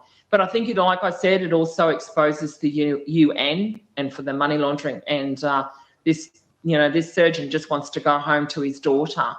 And, you know, they're now charging him to release his contract, you know, $5,500 US to get out of his contract. As a humanitarian, yeah, that's a bit rough. That is a little bit rough. So, yeah. So there's many things on many sides of all of that.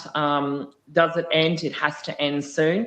We need world peace, and we certainly need to get rid of those who are still performing those horrific acts as well. So let us be reminded and pray every day that particular country is freed from all of that. So yeah, because it was quite a while ago I heard that Chernobyl being a no-go zone was a great place to traffic children. Yeah. And it's still going on even on borders of Australia as well. We're still having children being pulled out. So the war is definitely real. That is for certain. So thank you for all you do, Mel. Thank you. My pleasure. Absolute pleasure, darling. TBJO2, how are you? I love saying that word. I am very good. How are you today? I'm excellent, sir. And what economic news are we going to talk about today? Or do you have something different today? Well, I do have a question for you. And I'll read my question. According to various intel sources, June 1st, 2026, which is tomorrow, is supposed to be a very important date for transitioning into the revaluation of currencies, forgiveness of debts, and the activation of additional NESARA laws. Can you provide us with your perspective regarding the importance of tomorrow for our nation and the world as a whole? Wow. Okay. I can certainly give you my perspective. As I said, it was my understanding about 48 hours ago. Actually, it would have been about 24 hours ago, actually. I haven't had that much sleep. So I was informed that there was what we call, like I said, a cutting of some of the old cables. I don't know whereabouts they are in the transition of that. So I would expect in the next 24 hours that they would continue to depeg that old fork into the new fork. Is it going to create some type of cyber attack? And we wake up and we have 0 day. We still have to have this 0 day that comes into play. That is part, I believe, of the Great Awakening. So if you were to wake up on Monday morning and you were woken up by news that everything has gone to 0, please understand, it is my utmost understanding that is your transition into your new system. And the new system, when we look at just Australia alone, where we have over 26,000 adjustments in our Australian taxation versus our Australian Treasury that have to be implemented, you would have to think that there was a zeroing out. And I've often mentioned this. In fact, I think I mentioned it yesterday in a group organisation. I had a group meeting with some lovely locals in Melbourne here in Australia, and I happened to mention that zero out is actually zeroing out your debts. This is the actual Jubilee reset. Now, how that unrolls or how it unravels, as I said, do we see the stock market go to 0? Now, it will appear like that, but understand that everything was already mirrored. That is our understanding. So I don't want people jumping off cliffs when they wake up tomorrow and there is some kind of chaos going on in the world. Or is this chaos going to be short-lived, so to speak? And what I mean by that is that it's also been indicated to me that it's only going to take about 5.5 hours, thereabouts, to actually flip over to the quantum system. And that's only due to time zones and things like that as well. So if you were to look at it from a different perspective, they have always stated it will be a smooth transition. So we can have a smooth transition, or we can have a real big wake-up call tomorrow and everything's zeroed out. So 0 day to me was meaning that they reset the financial system, that being the quantum system. It may go to 0 as quick as a blink of an eye and you wouldn't even know it. Or do they actually create the chaos to show us that they have completely transitioned? How long does that last for? Is that going to be also your 3 days of darkness? Because I just mentioned election day +1, the pi network, which is full circle, radius, diameter, and it comes into play and has its protocol 24. The version 24 from this pi network really got me thinking, because we just talked about recently, TVJ, about the 24/7 stock market. So version 24, does this mean, as I said, 24 hours and we're back on into a new world? We will see, we will see, we will see. But whatever happens, ladies and gentlemen, know that it is a new world. As I said, my hair did not want to go where it wanted to go today, so that's a story that the earth is tilted, maybe. We will wait and see. But yeah. So it should be very interesting. Can I flip the script on you for a second? Yes. What question has your listening audience not asked of you that you wish they did ask of you? Ooh. What question? Very good question, that is. That question alone is probably the one question I really, I I think more along the lines of, we don't know who I don't know you and you don't know me. So my question would be, is that when do we come together after all of this and sit down and discuss where we've been, where we're going? What question? Geez, but they haven't asked me yet. I think I'm pretty much, I think I'm probably one of the very few that has been very open and had so many questions asked of her, but maybe we should throw that out to the actual audience, TBJ, and see if they can ask a question that I may not have been asked before. So, wow, that's a very good doozy question. Too early in the morning for me. I've only had about 5-6 hours sleep, so. But very good question. Yeah, absolutely. And my brother in arms, look forward to catching up with you very, very, very soon. Very, very soon. So, yeah, absolutely. So, but thank you, TBJ. What a beautiful, reflective question. Wow, that's pretty cool. Thank you, sweet. Appreciate you. To Don Scott. Don, how are you? I don't think I've listened to Don before. So, Don, have you got a question? Nope. Yep. Nope. Just unmute yourself, darling. Otherwise, we can go to Sandy 647.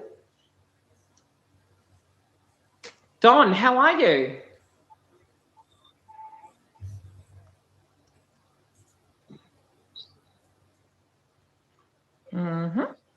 Don, how are you? Nope. Struggling there. Sandy 647, did you have a question, love? Otherwise, we'll go to New Earth. Okay, we got yes, 45 minutes. Hi, New Earth. Hello, how are you? I'm good. I'm driving. I see you have a new truck. Sorry? You have a new truck? I have a new... Blouse. Shirt? Oh, yes. Actually, it's a beautiful cardigan. That was, yes. Thank you. Nice of you to notice. Yeah, it was a lovely gift given to me by a beautiful family in New South Wales. And it does look exceptionally good. I got that and a beautiful black coat just recently. And it looks nice with the beautiful pink scarf that I've got as well. So thank you, New Earth.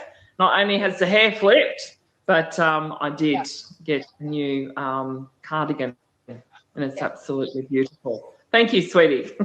Thank you for noticing. Yes. You're welcome. I think I may have a question that nobody's asked. Okay. You know, when they pay off the debt, and let's say you own timeshares, what happens with those timeshares if they get paid off? You know, let's say you owe on them and they get paid off. I mean, they're timeshares; they're not actual, homes. What do you think? Will we still get time in those units? I get it.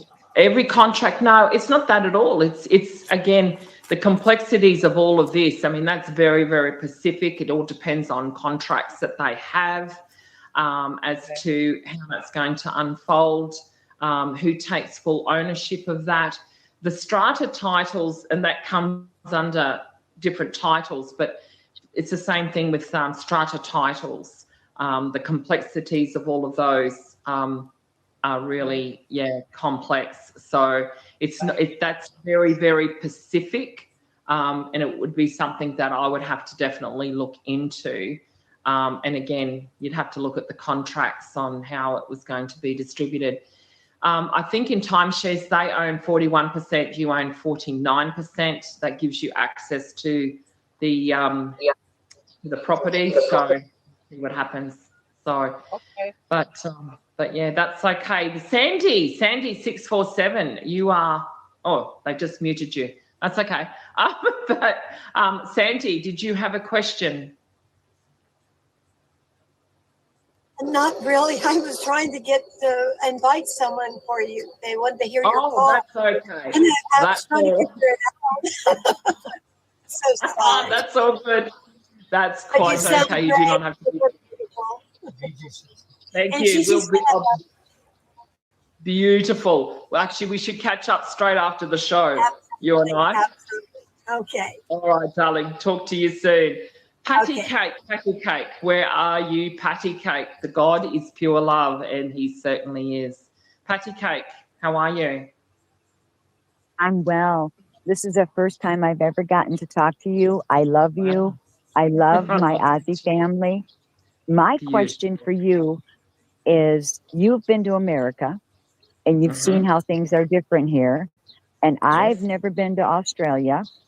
Can you share with us what's the biggest difference between the United States and Australia? It's incredible, you know. There's also similarities, Patty Cake. There is many similarities. I think it came down to people's perception and the perception that you have over in the States, believe it or not, although you probably think that a lot of people are not awake. I found more awake over there in the US than I did in Australia. But I think that goes to correspond to what always happens, isn't it? When you're living in your own country, you know, you don't see the outside world. And I think when you go into a different world, and it is a different world in the sense that the food is different. If I was to ask for steak and veggies, it's a different type of steak and veggies over there than what it is over here. But I think possibly more is the landscapes more than anything. And I think that was the beautiful thing. And I think if I did a train trip in Australia, I would probably have a different perspective. And the reason the train was the cheapest option, of course, but it was also gave me the vision of the movie set. So as you're coming down from California into Texas and you're crossing through Arizona, and you're literally in a train and you can see the movie sets just popping up. But the reality is that you almost felt like you were living in Mexico, because everything was about Mexican food on that side of the country. It was very Mexican, and everyone wanted to take me to the best Mexican restaurant. And it's like, El Paso, I think, had the best, just putting it out there, but El Paso, I think, had the best burritos that I ever had whilst I was over there, just putting it out there. But, you know, so you have the East and the West Coast, and it's no different to Australia. You know, you have your Eastern thoughts and the West things that, you know, they're the better side. And so it's, again, it doesn't really matter what country you go to, you will always hear of the actual citizens of that country talk about North and South being so different. And I think that's the same when it's East to West as well. The scenery for me was so different, although when I went into Pittsburgh, Pittsburgh was everything that I dreamt it to be.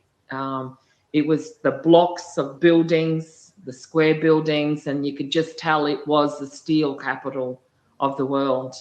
So for me, everything that I dreamt about or saw in my visions about the United States, it's certainly, you know, delivered on all of that. With Australia, it's very interesting because all of you focus on Australia. You think of only just kangaroos, insects, snakes. And again, it's this perception that you have. And yet, when I was talking to the Wisconsin group the other day, I was talking about all these different things, different places that I'll be taking you all to. And Patty, you're invited to that trip as well. So if you were to do a road trip with Mel, it's not just about the Sydney Opera House and the Sydney and things like that as well. There's many, many niches in Australia that we don't promote per se. But when I look at America and you promote Pittsburgh, you know, it's exactly what I thought it would be. So for me, I think showing the world what Australia really has in the sense of what we have to offer. And, you know, we have a lot of land. It kind of looks a little bit like Arizona, except we don't have the cactuses. But if you were to drive through the centre of Australia, I kid you not, ladies and gentlemen, and you spotted a tree you saw that one tree for many, many hours, and you were just fixated on that one tree because there was literally nothing. But underneath all of that, of course, will be exposed in this new world where we see the beautiful crystals and things like that. Australia is very, very unique in the sense of that, because we hold some of the most rare earth minerals in the world. And that's also going to be brought to the surface, so to speak. When we even look at the mountains and the hills, even in America, as I watched the sunrise or the sunset, depending on which side, remember the aurora that comes out of the mountains. Well, that's also a reflection of your sun reflecting on those crystals that are on that mountain. So as the sun tilts, you know, it gives you a different perspective or a different color of the sky as well. So when you look up to the mountains, no matter where you are in the world, know that that's also a reflection of the crystals, the rare earth minerals, and the energies and frequencies that often come off those. Some of them are trees, but some of them are also pyramids as well. And so I think for me, it's showing you the world just how beautiful Australia is, because there's a lot of niches and crevices in there, Australia, that I discovered during my time, over here as well. So, but for me, two different worlds, lots of perception as well. And even when I talk here, you can certainly pick it up that there is two distinctive differences, but the thing that's common is the love. The love from everybody is the most energizing experience I had, and certainly felt loved and appreciated when I went to the States, that is for certain. As I said, because I live here, it kind of gets a little bit, blatantly missed, so to speak. But when you certainly go across to the pond over there, that was one thing that I was totally embraced with love and unconditional love.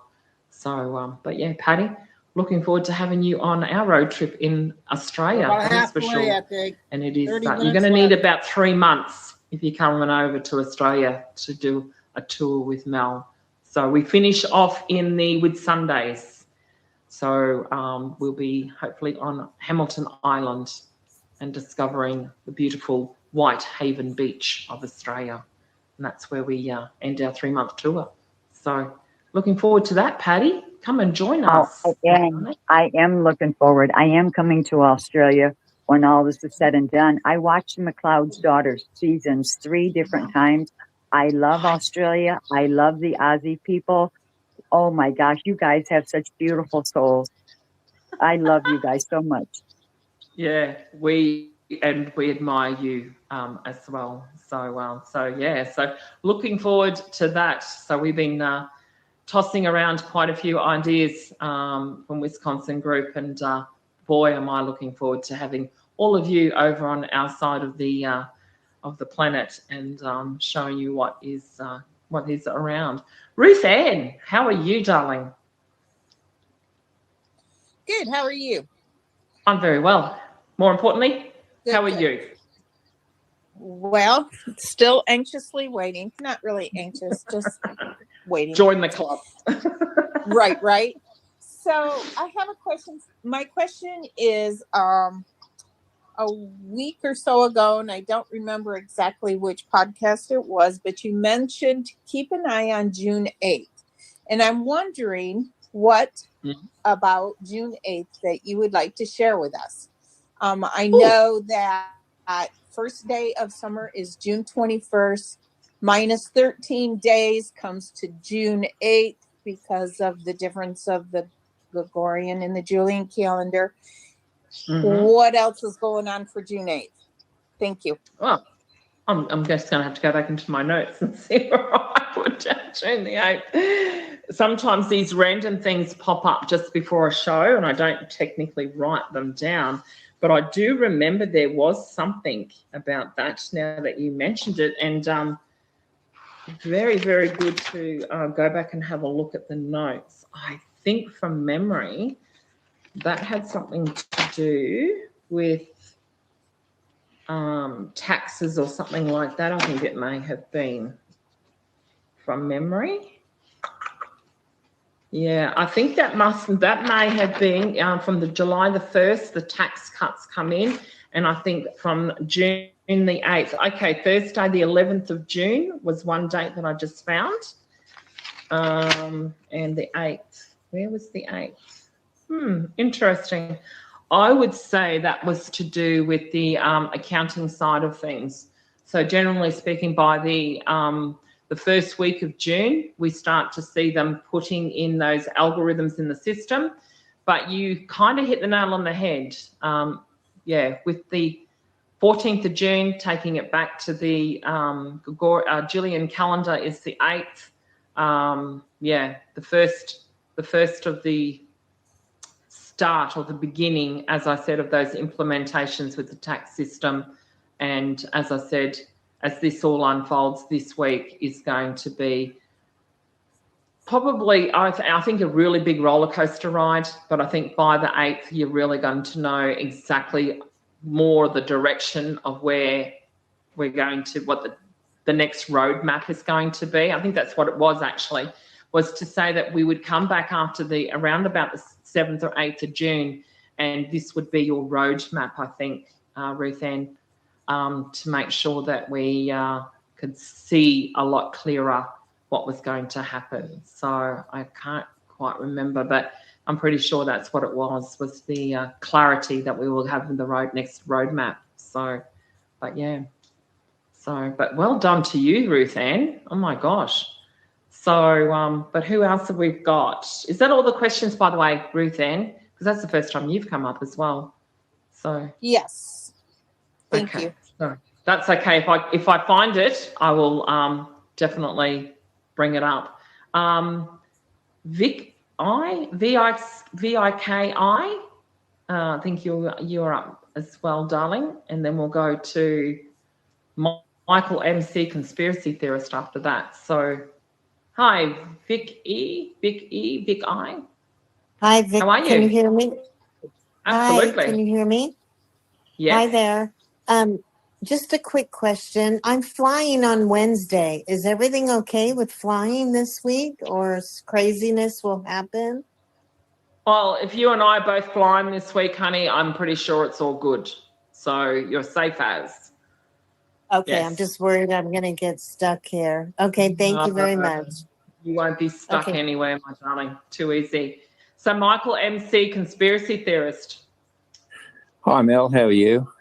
I'm very well, thank you, sir. Oh, that's good. You mentioned your 3-month tour that you're going to do in Australia. I'm on the Sunshine Coast in Queensland, and I'm just wondering, will the notification for that come on your channel, or do you have dates and stuff Certainly yet? will be. Absolutely. Okay. Yeah, it will come up. Yeah. It's going to be this year or next year? No, it's definitely this year. Yeah. This year. So okay. Just wondering how far out, because we've got another trip planned, but I might change it. Okay. Oh, that's okay. We'll be starting in Perth, Western Australia, and so I can tell you that much. So, yes. As soon as those details start coming out, we will plan that. Okay. And all right. Well, if it's going to all be I'm hoping for a convoy of some sort, like some kind of convoy where we just, cross this beautiful nation and go and see some of the remote areas of the Indigenous as well, and surprise them with gifts of love and appreciation as well. So would one need a caravan then? If you've got a caravan, happy days for you, babe. No, I haven't got one. I haven't got one now, but oh, you know what? When the RV happens, darling, we can organise all of that. Oh, that'd be great. Yes, of course. Okay. Of course. All right. So starting no later than September, perhaps, in order to finish. No, September thereabouts. Yeah. Thereabouts. Oh, that'd be good. Lovely. Thank timing. you so much. Thanks for all you do. Take care. Fly safe. You too. Thanks, darling. Thank you. KL, that's all good, darling. KL loves my dog, Lexi. Hi, it's so good to talk to you again. I've got a couple questions. The first one is, I saw a post, I don't know, a month ago, 2 months ago, and they were showing that the border of the United States will be really different in that the ocean is going to take over some of the property, and that the border will somewhat look different because the land will be gone. I'm curious, have you heard anything about this at all? Well, look, it's really, really interesting that you say that, because what ends up happening is, I think that was for California falls away. Is that the one? Well, I mean, almost the whole border, Florida also. I mean, that Florida's border will change. Yeah. Look, and it's very interesting. Yes, please. Thanks, Eddie. It's very, very interesting because we actually have the process that we have to go through, of course, is that I've often said, does the land subside or is the water rising, so to speak? And what happens is that we're going to see this exposure of different things that will occur. It's not going to completely flood per se. What's going to happen is that it's going to be a case of exposing some land. So what's underneath Florida, you think? Do you think it might be something to do with the Tartaria that they're exposing? All of these exposed lands that we're seeing underneath the ocean. And why is that? It's because the water is subsiding and it's exposing all of those land above the water and above and below we see in the Bible. And what happens there is that it's not going to disappear, honey. What it's doing is it's actually exposing these hidden cities from underneath. The same with Australia. Australia has many islands. It's not one big island, it's many islands. And my grandfather, who was a visionary many years ago, often talked about the exposure of the Great Flood and the flood across Australia. And his vision was that he actually saw himself standing on what was then Ayers Rock. But does Ayers Rock even exist anymore? Is it just a CGI? You can only take photos on this side and da-da-da-da-da. I think KL loves my dog. I think it's not to be fearful. It's just going to be another exposure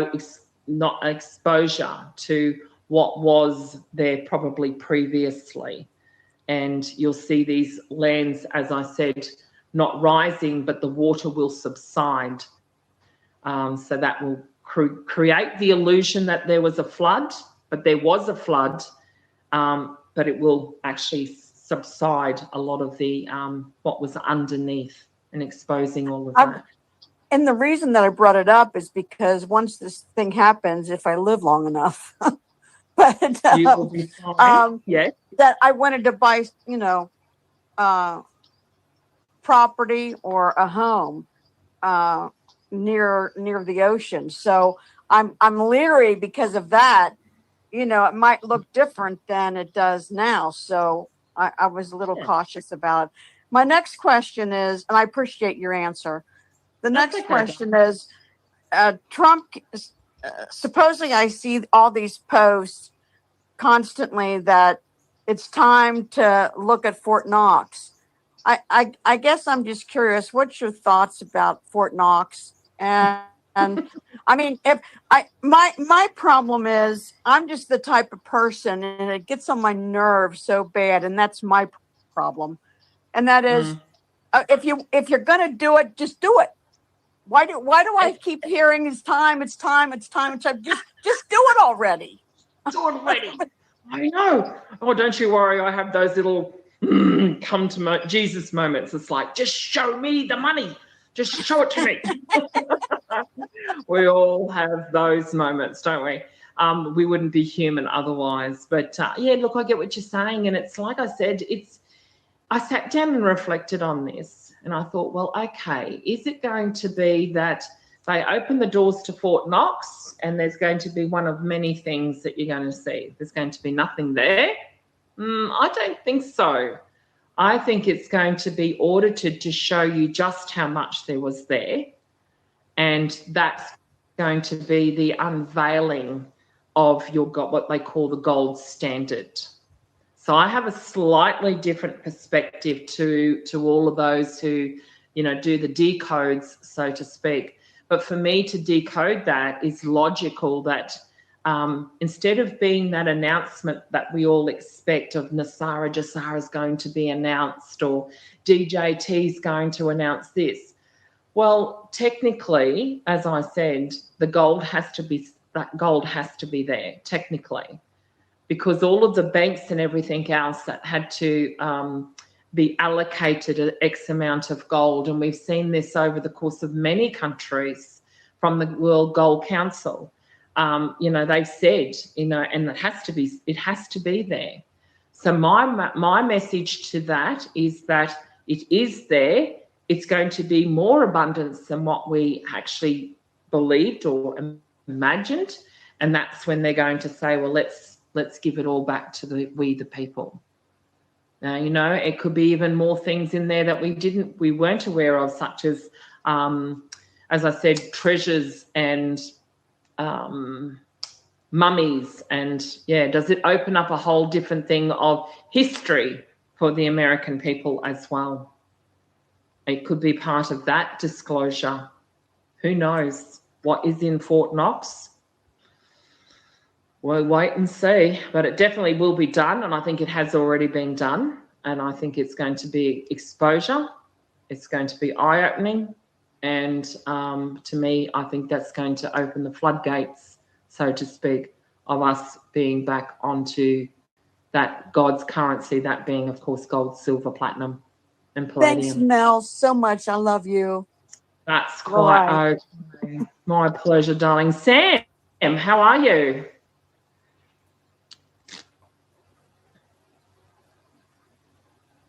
Sam? Jen? Hello. Can you hear me? How are we?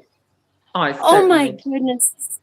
This is the first time I've done this on any channel, and you're not just any channel, but I was so thrilled to get your phone message, and I won't keep you too long here, but I'm so excited to say hello, and with your description of Australia, which was always my dream place since I saw My Brilliant Career, that film, and others. I'm a Dr. Blake fan myself, but I don't know whether it'll be there or in Canada, but we will meet. I really hope so. But this is I feel I know you so because you're on there. So much information, just fantastic. I really never miss these, listening at least, but feel like, eavesdropping compared to now. But I just wanted to say, thank you and bless you. And you're just so sharing with us. It's such a privilege to have you at our fingertips, really. And speaking of nature and all, the blue moon, the full moon tonight. I just wanted to wish you a happy full moon. It takes me straight to the song, doesn't it? It's like blue moon. So it certainly has played with a lot of energies and frequencies. Let me assure you of that. It's this up and down energy flows, actually. So I have to check the human resonance as well, because it's been certainly hitting us in all directions. So, yeah. In different ways. When you said you're in 5 hours, it's like, I'm an 8-hour girl. I think I got 10 last night. Different strokes, right? But I had 10 hours the night before, though. Oh, okay. So I'll only need 5 tonight. See, you're that's always exactly right. So I've you get balanced this it out. natural, encouraging us. You're just fantastic, Mel. Yeah. Thank you, my darling. Appreciate you more than anything. And definitely, if you're ever over this way, I'm happy to do many trips around Australia. So yeah, should be good. So the beautiful Jens, how are you? The mum of 4 and blessed with 11 beautiful girls. Or granddaughters, I'd say. Grandchildren, probably. Jens, how are you? Oh, and T's in the house and Maggie. Right, now I am. Oh. Hello. Hi, how are you? I'm very well. Very, very well. That's good. It's just more of a personal question. I'm in Brisbane, Queensland, and been having problems with my electricity for various reasons. I'm on an analog meter, but they're coming out to check it. I don't really want to change to a smart meter, but I just thought I'd ask you what your thoughts about the smart meters in Australia are like at the moment. It is it's one of those touchy subject, Jens, and and it is kind of personal, okay? But it is and it isn't. The original smart meters, sweetie, that came out, and I think they were square ones, or is it the opposite way around? I'll have to double check, Jens. But the first ones were not good. I'm going to say that, and I say that with honesty and integrity. The new ones, my understanding is, and the reason that they're changing the smart meters from the original to this new one is because the new ones are, I believe, going to be connected to the quantum system. But the original, that's why they're going back around again. It's because the first ones they put in were not good. Okay, Jens? And I have another friend, another follower who's a good friend of mine, and she didn't want them. She said no. And but yeah, but know this, that like I said, the first ones were not good. They then had to go back and change them, and the new ones I believe are going to be connected to the quantum system. But because we're doing a second round of them, that explains to you and shows you that the first ones were not good, and they weren't good. Who wants a smart meter? Nobody. Because like it connects everything you. I'd read, having had cancer twice before, the last thing I wanted was to get it in there, and I've managed to not get swapped over yet, but I'm scared that I may get bullied into it this time, saying that my meter's faulty. And I just wanted to check. You seem to have your finger on the pulse of what's with that, new and what's... Well, Jens, if you want to private message me, I'm going to go through it again. So I'll do an update with you, because you have been one of those people who have suffered in that area, and you and I will go through it together, and then I'll show you how it's connected to the quantum system. Okay? That'd be wonderful. Thank you so much, Mel. My pleasure, darling. So do it straight after the show, so it pops up. Otherwise, I've got 600 messages, and I just miss people so many times. But message me straight after the show at Mel Micah, honey, and I'll get to that one. Cherie, how are you?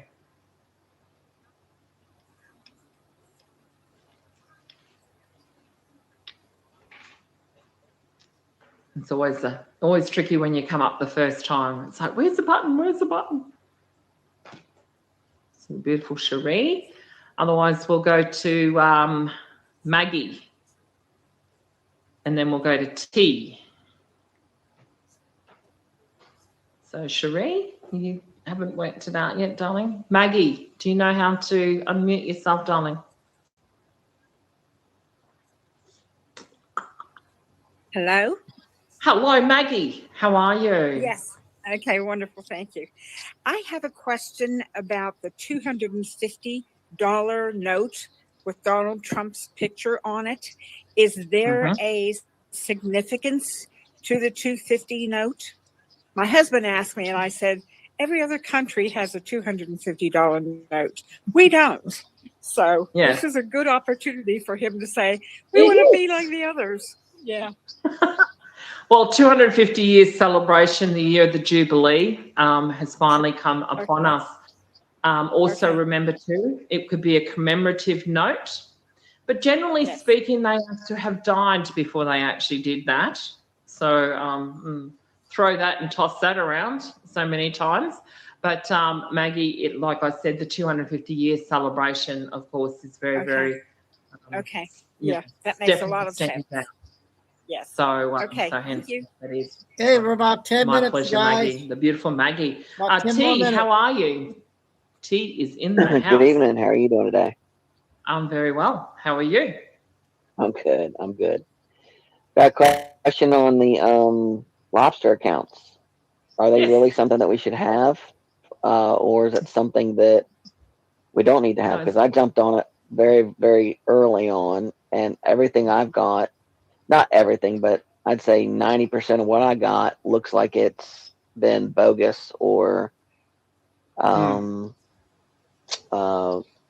not illegal, but that fraud is involved into it. It had all those little scam triangles and Right, all of scams. that kind of Yes. stuff. Hmm. Yeah. So is it something that basically they're going to still use, or is it an avenue that's going to come open again, or is it something that we really don't need to focus on? Well, again, you did it on good faith, didn't you? Because we were all told to get onto Absolutely. lobster. Absolutely. We do these things and we go, what did we just do that for? What did we get ourselves in for? So there's a multitude of things that could possibly be. And as I always say, you do these things at that time with good intentions and what have you, and then you look at your account and you put $200 in there, and now there's like less than $20 in there. Okay. I've actually made money. I'm good with it. I'm not bad. If you've made money, then what you talking about? Well, I'm just curious if I should just hold on to it because I got a lot of XLM there. So Exactly. should I be holding on to it because I heard that was the XLM store? I mean, that's where you're going to have all that going on.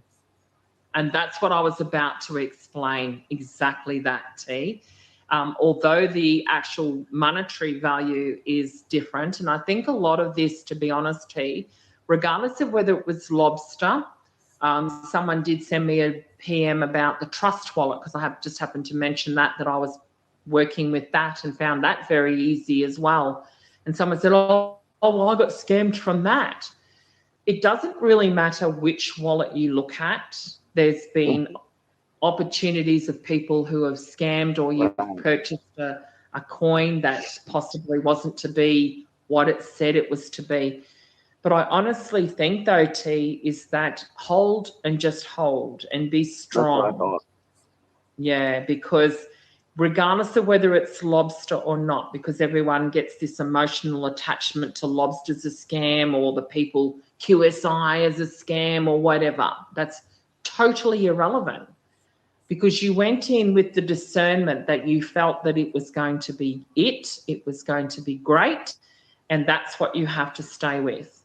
That first initiated that gut feeling that you got when you first started, don't allow so many things along the way to adjust that gut feeling.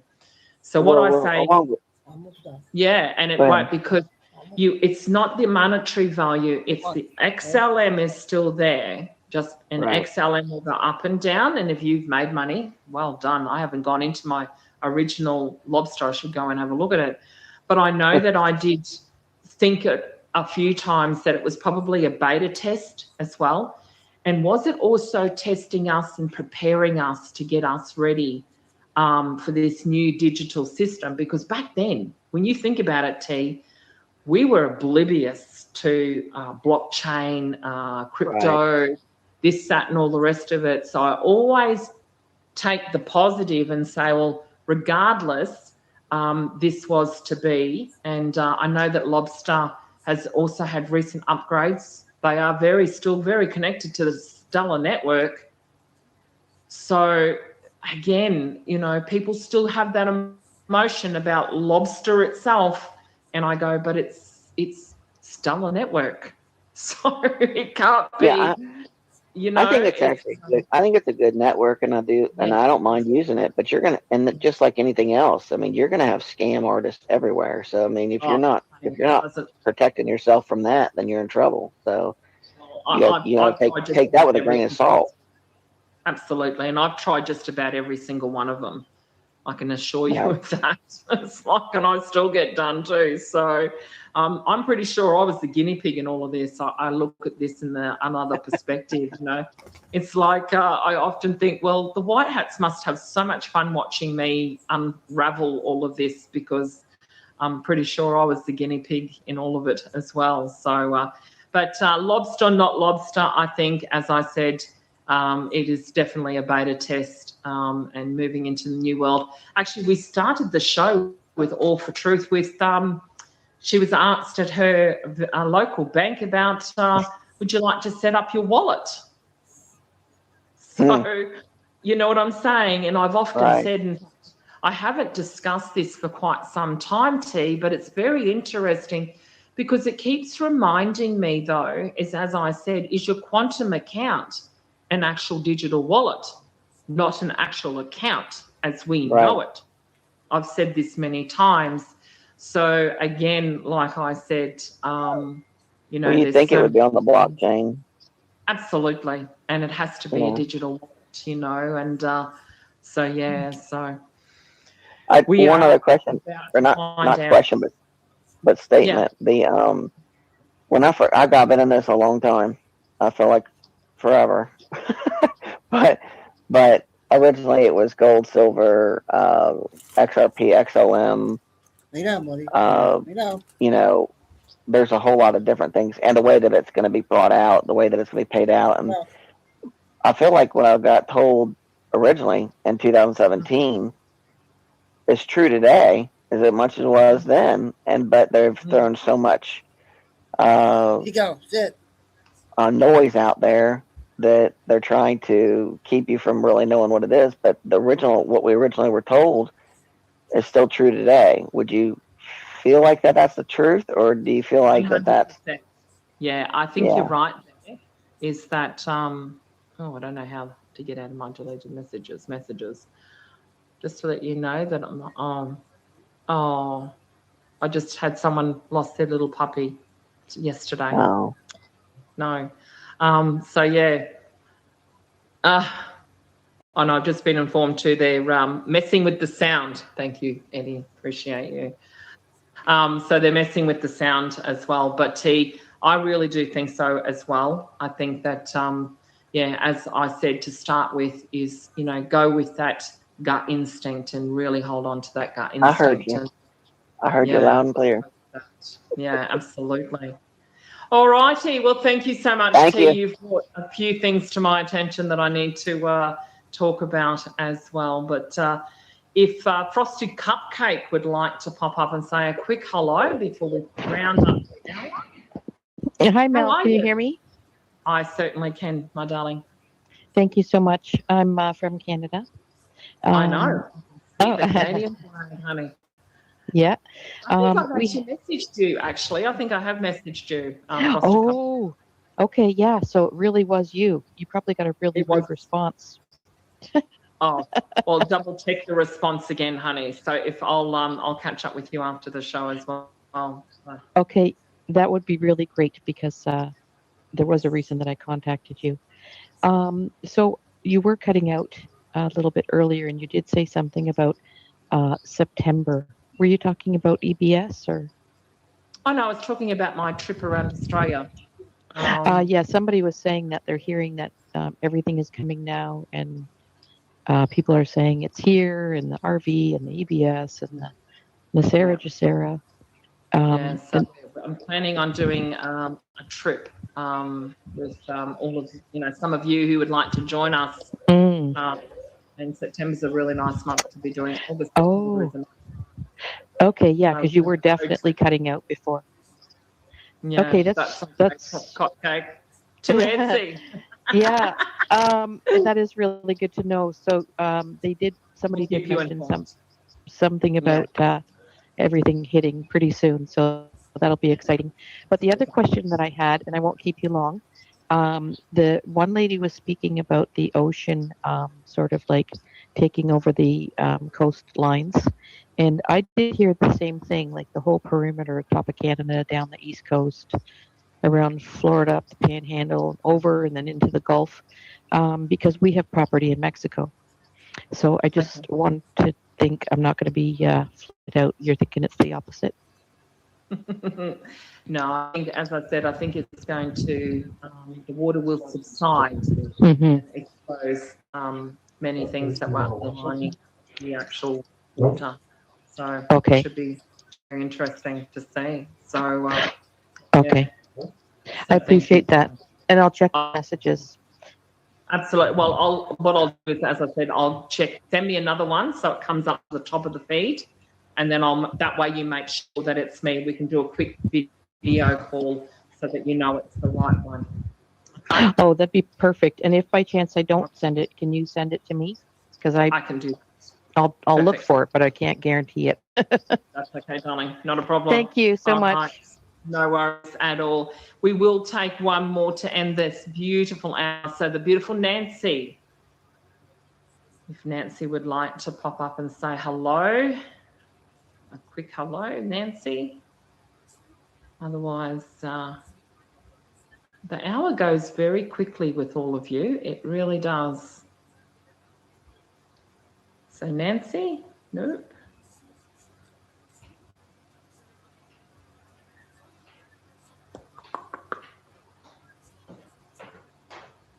And no, that's not going to happen.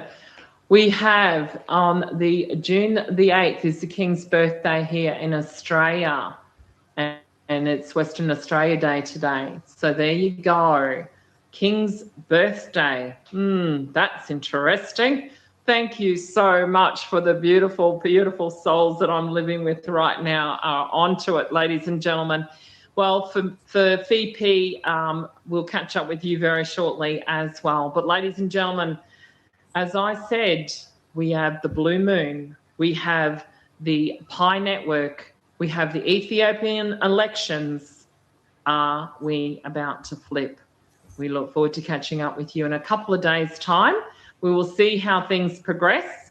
And if I'm necessary, I will be back, ladies and gentlemen, very, very soon. Sooner than you think, hopefully. Ladies and gentlemen, it is... Okay, Spas, that's the first one for the week. Hopefully we'll get another one here in a couple of days. All right, we got that big one in, and then we did Billy already and a few others. I'm going to do the 3-hour mark. The 3-hour marks. I got 4 big videos I want to get in. And then I'll be back at 7. Yeah, I'm be back at 7. So I'm going to hurry up and get these 5. I got 5 I want to get in, I hope.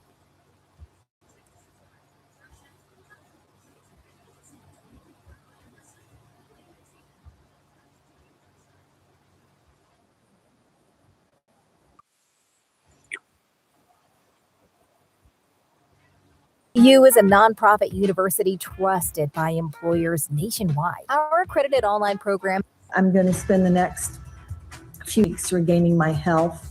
7 minutes. And just being in with loved ones and family. And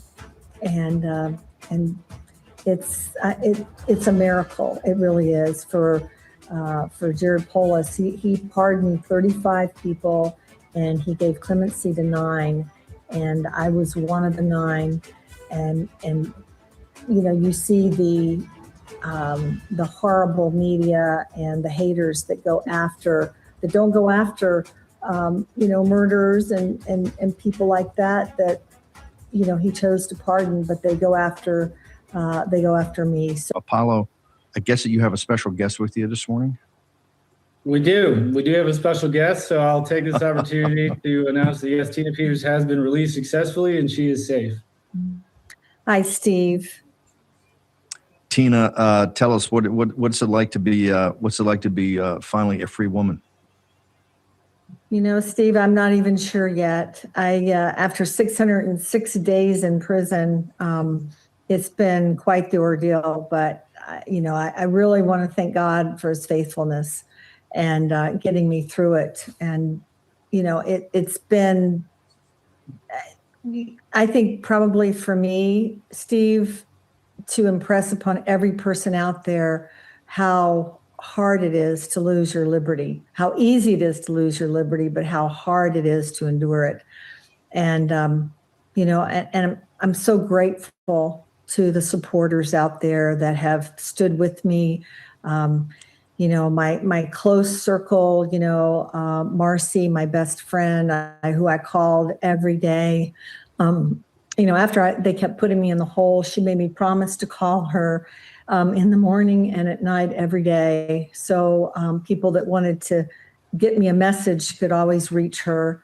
And of course, with Apollo and Jared and Barbara and, you know, the other ones that have stood by me, and especially my attorneys. You know, John Case has visited me almost every week while I was in prison. And then the financial support. You know, I still have a fight to go. I still, you know, even though Governor Polis reduced my sentence from 9 years to 4.5 years, I still have a fight to clear my name and bring out the truth of why they came after me the way they did. So it's still a long road. I'm going to spend the next few weeks regaining my health and just being in with loved ones and family. And it's a miracle. It really is for Jared Polis. He pardoned 35 people and he gave clemency to 9, and I was one of the 9.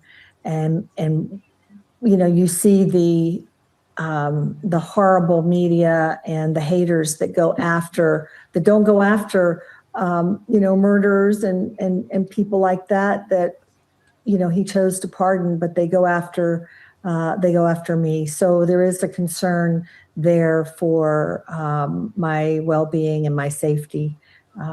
But you know, I'm just very, very grateful to all of you. Thank you, Steve, for standing through with me through all of this. And you know, I just can't thank you enough. And of course, to Tina, what we did was so easy. It was you that had to endure this. Tell people, let's just get an update on your health. I mean, the 2 things, and Apollo and your attorneys and Marcy did such a great job of keeping people in the loop and making sure that we could have the information to do shows about you. But tell people, first off, the 2 things we had most concern about, besides how the injustice of it in your cause, was your health and your security. Tell us first, tell the audience about your health. Tell us, where do we really stand with that? Well, I've developed a few things from being in prison. One of the things is, you know, I've had some digestive issues, some acid reflux, some, you know, things like that where, but if you can imagine the food there is, you know, people ask me, they say, what do you want to do when you get out? And I said, I want a nice big thick steak and a nice green salad with avocado, tomatoes, cucumber. You know, I hadn't had a tomato for almost 2 years. You know, I'm just 4 months shy of being incarcerated for 2 years. And so things like that people will take for granted. You know, Marcy went and bought me a Sonicare toothbrush. You know, I've been using a toothbrush about that long for all this time. And you know, the food in prison is horrible. I mean, it has sugar and salt, so a lot of people become sick.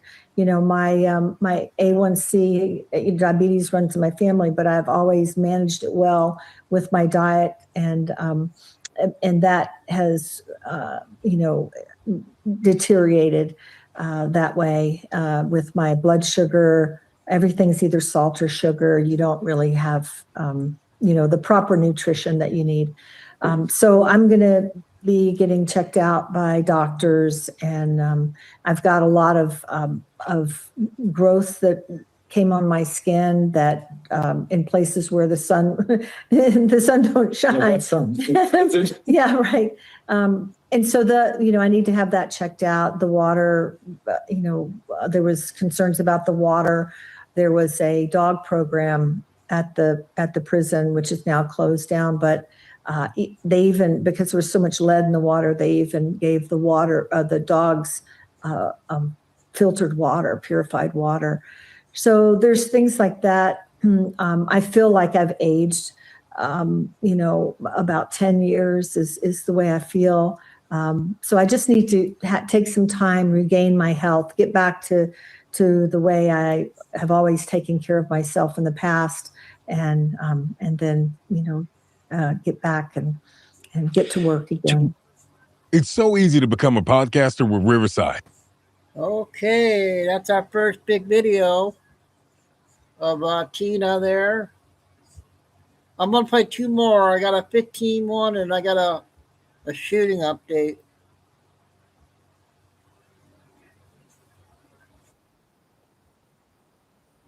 Five minutes.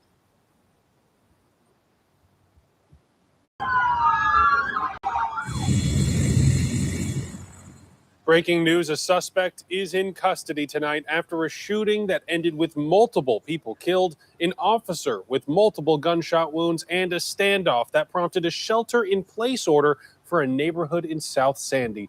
In the last hour, police said that multiple people have died, but did not say exactly how many. Good evening. Thank you so much for joining us for this busy Sunday for K2 News at 11. I'm Barry Mangold. That massive police response and hours-long standoff happened throughout the evening in South Sandy, where a suspect was taken into custody around 8 o'clock tonight. And just before 10 o'clock, Sandy police held a press conference about all this. K2's Jennifer Singh was there and joins us outside City Hall. The Sandy police chief spoke for about 2 minutes and did not take questions afterwards. Walk us through what we know about this. Well, Barry, first of all, I want to acknowledge it's a heartbreaking night here in the community of Sandy for everyone. Now, the police chief here says they can't give a lot of details at this time because the investigation is still very active, but we do know that multiple people have been killed. Now, this all started this afternoon at around 4 o'clock near an apartment complex on Evans Street in South Sandy. Sandy police and the Clackamas County Sheriff's Office responded to the call, reporting a domestic dispute with shots fired. Sandy Police Chief Patrick Husky says when officers and deputies arrived, the suspect fired at law enforcement and law enforcement shot back. One officer was shot multiple times and taken to an area hospital by Life Flight helicopter and is expected to survive. It wasn't until around 8 p.m. police say the suspect surrendered and was taken into custody. Chief Husky tonight would not provide the names of the victims and of the suspect, but said this is a traumatic event for the community and they are working to get answers. I understand everyone wants answers and information right now, but this remains a very dynamic and active investigation. I can tell you that investigators from the Clackamas County Sheriff's Office and the Clackamas County Major Crimes Team are working to process the scene, conduct interviews, and to get the answers our community deserves. As law enforcement worked to find the suspect and take him into custody, an hours-long ordeal. The entire neighborhood sheltered in place for several hours, told by law enforcement to lock their doors and stay inside. Concerned community members were waiting around the neighborhood where this all happened. I spoke with one man whose daughter at the time was sheltering in place right in the middle of the action. I got a call that said my daughter was up here in the middle of an active shooting, and that's all I really knew, but I had her locations. Yeah, and they don't really know their position in the apartment complex in comparison to where the guy is or what have you, but I feel like they're safe if they can just stay put. And thankfully, that shelter-in-place order has been lifted, and police say there is no ongoing threat to the public this evening. Now, people here say they're already preparing to come together to honor. Okay, this will be the last one, the 15-minute one here. I'll be back at 7.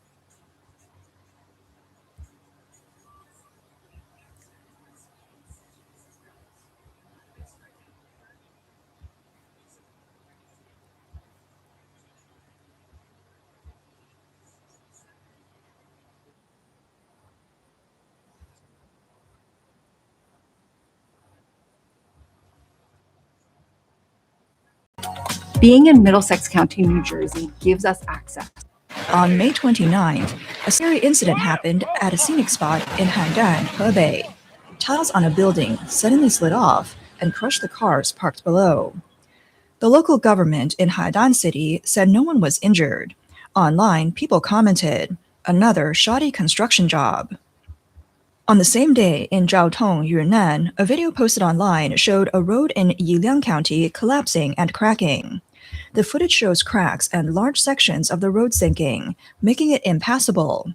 Locals said the collapse happened between Chuangye Road and the Yizhao Expressway toll station around 11 hear about a.m. that?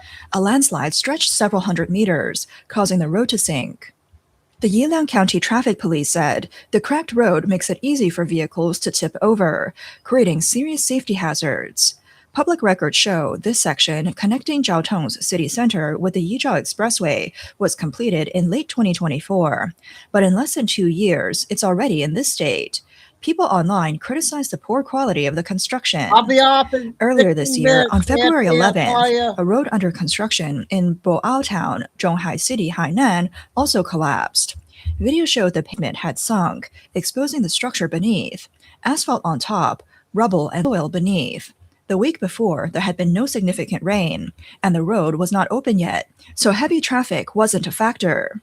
This road, called Jiuqi Road, is a key Hainan provincial project and an important route for the Boao new area. At the time, the project was not yet completed or inspected. The collapse sparked public doubts about construction safety. Some said it looked like just soil with asphalt on top, far below basic safety standards. Hainan's Transport Department responded on February 26, saying the collapse was due to special geological conditions, not shortcuts. Officials explained that the site was a former riverbed with a lot of soft soil and silt. While the construction team followed design requirements for foundation replacement, they did not fully account for the actual geology. The soft base wasn't properly tested, and after the roadbed was built, the weight exceeded what the ground could support. In China, construction projects often face widespread quality issues, with what's called tofu drag projects showing up everywhere. On March 24th in Hezhe City, Shandong Province, a video posted online showed a riverbed project that had been completed last year. By this March, the embankments had already cracked extensively. The video shows clear cracks along both sides of the river, with some areas even collapsing. Another video shows workers inspecting a bridge project. Online, people commented, "If this bridge collapsed, would anyone be surprised?" In March, in the Miao Autonomous Prefecture in Guizhou Province, a video captured a road described as a tofu drag project. The surface was uneven, like dragon scales, with severe bumps and dips. In February, in Heilongjiang, a road under construction had workers placing dried grass directly under the concrete, a clear shortcut in materials. The CCP has long promoted roads to every village, but construction quality remains worrying. In January, in Xi'an, villagers posted a video showing roads already cracked, with the central fissures clearly open. Online reactions said, "Another clear example." In January, in Lishui City, Zhejiang Province, villagers reported that a newly paved asphalt road was a tofu drag project. The asphalt was laid directly on loose sand and gravel, without the proper cement-stabilized base or padding layer. So that was just a short little update on the breaking news on that stuff there. Okay, I want to say all the rest of the stuff for tonight's show at 7 o'clock. So a lot of good stuff again on our first one. Thanks, Carol, and I think Tim was in, Lucy. Kay came in. Everybody else is working. Hope everybody got to listen to all the good stuff on the first one. So have a good afternoon. We'll see you after dinner time. And around 7. Stay safe, stay strong, keep the faith. See Auntie, my sticker on the hat. Stay safe, stay strong, keep the faith. There we go. And signing off on 1st of June. Chico. We'll see you all later tonight.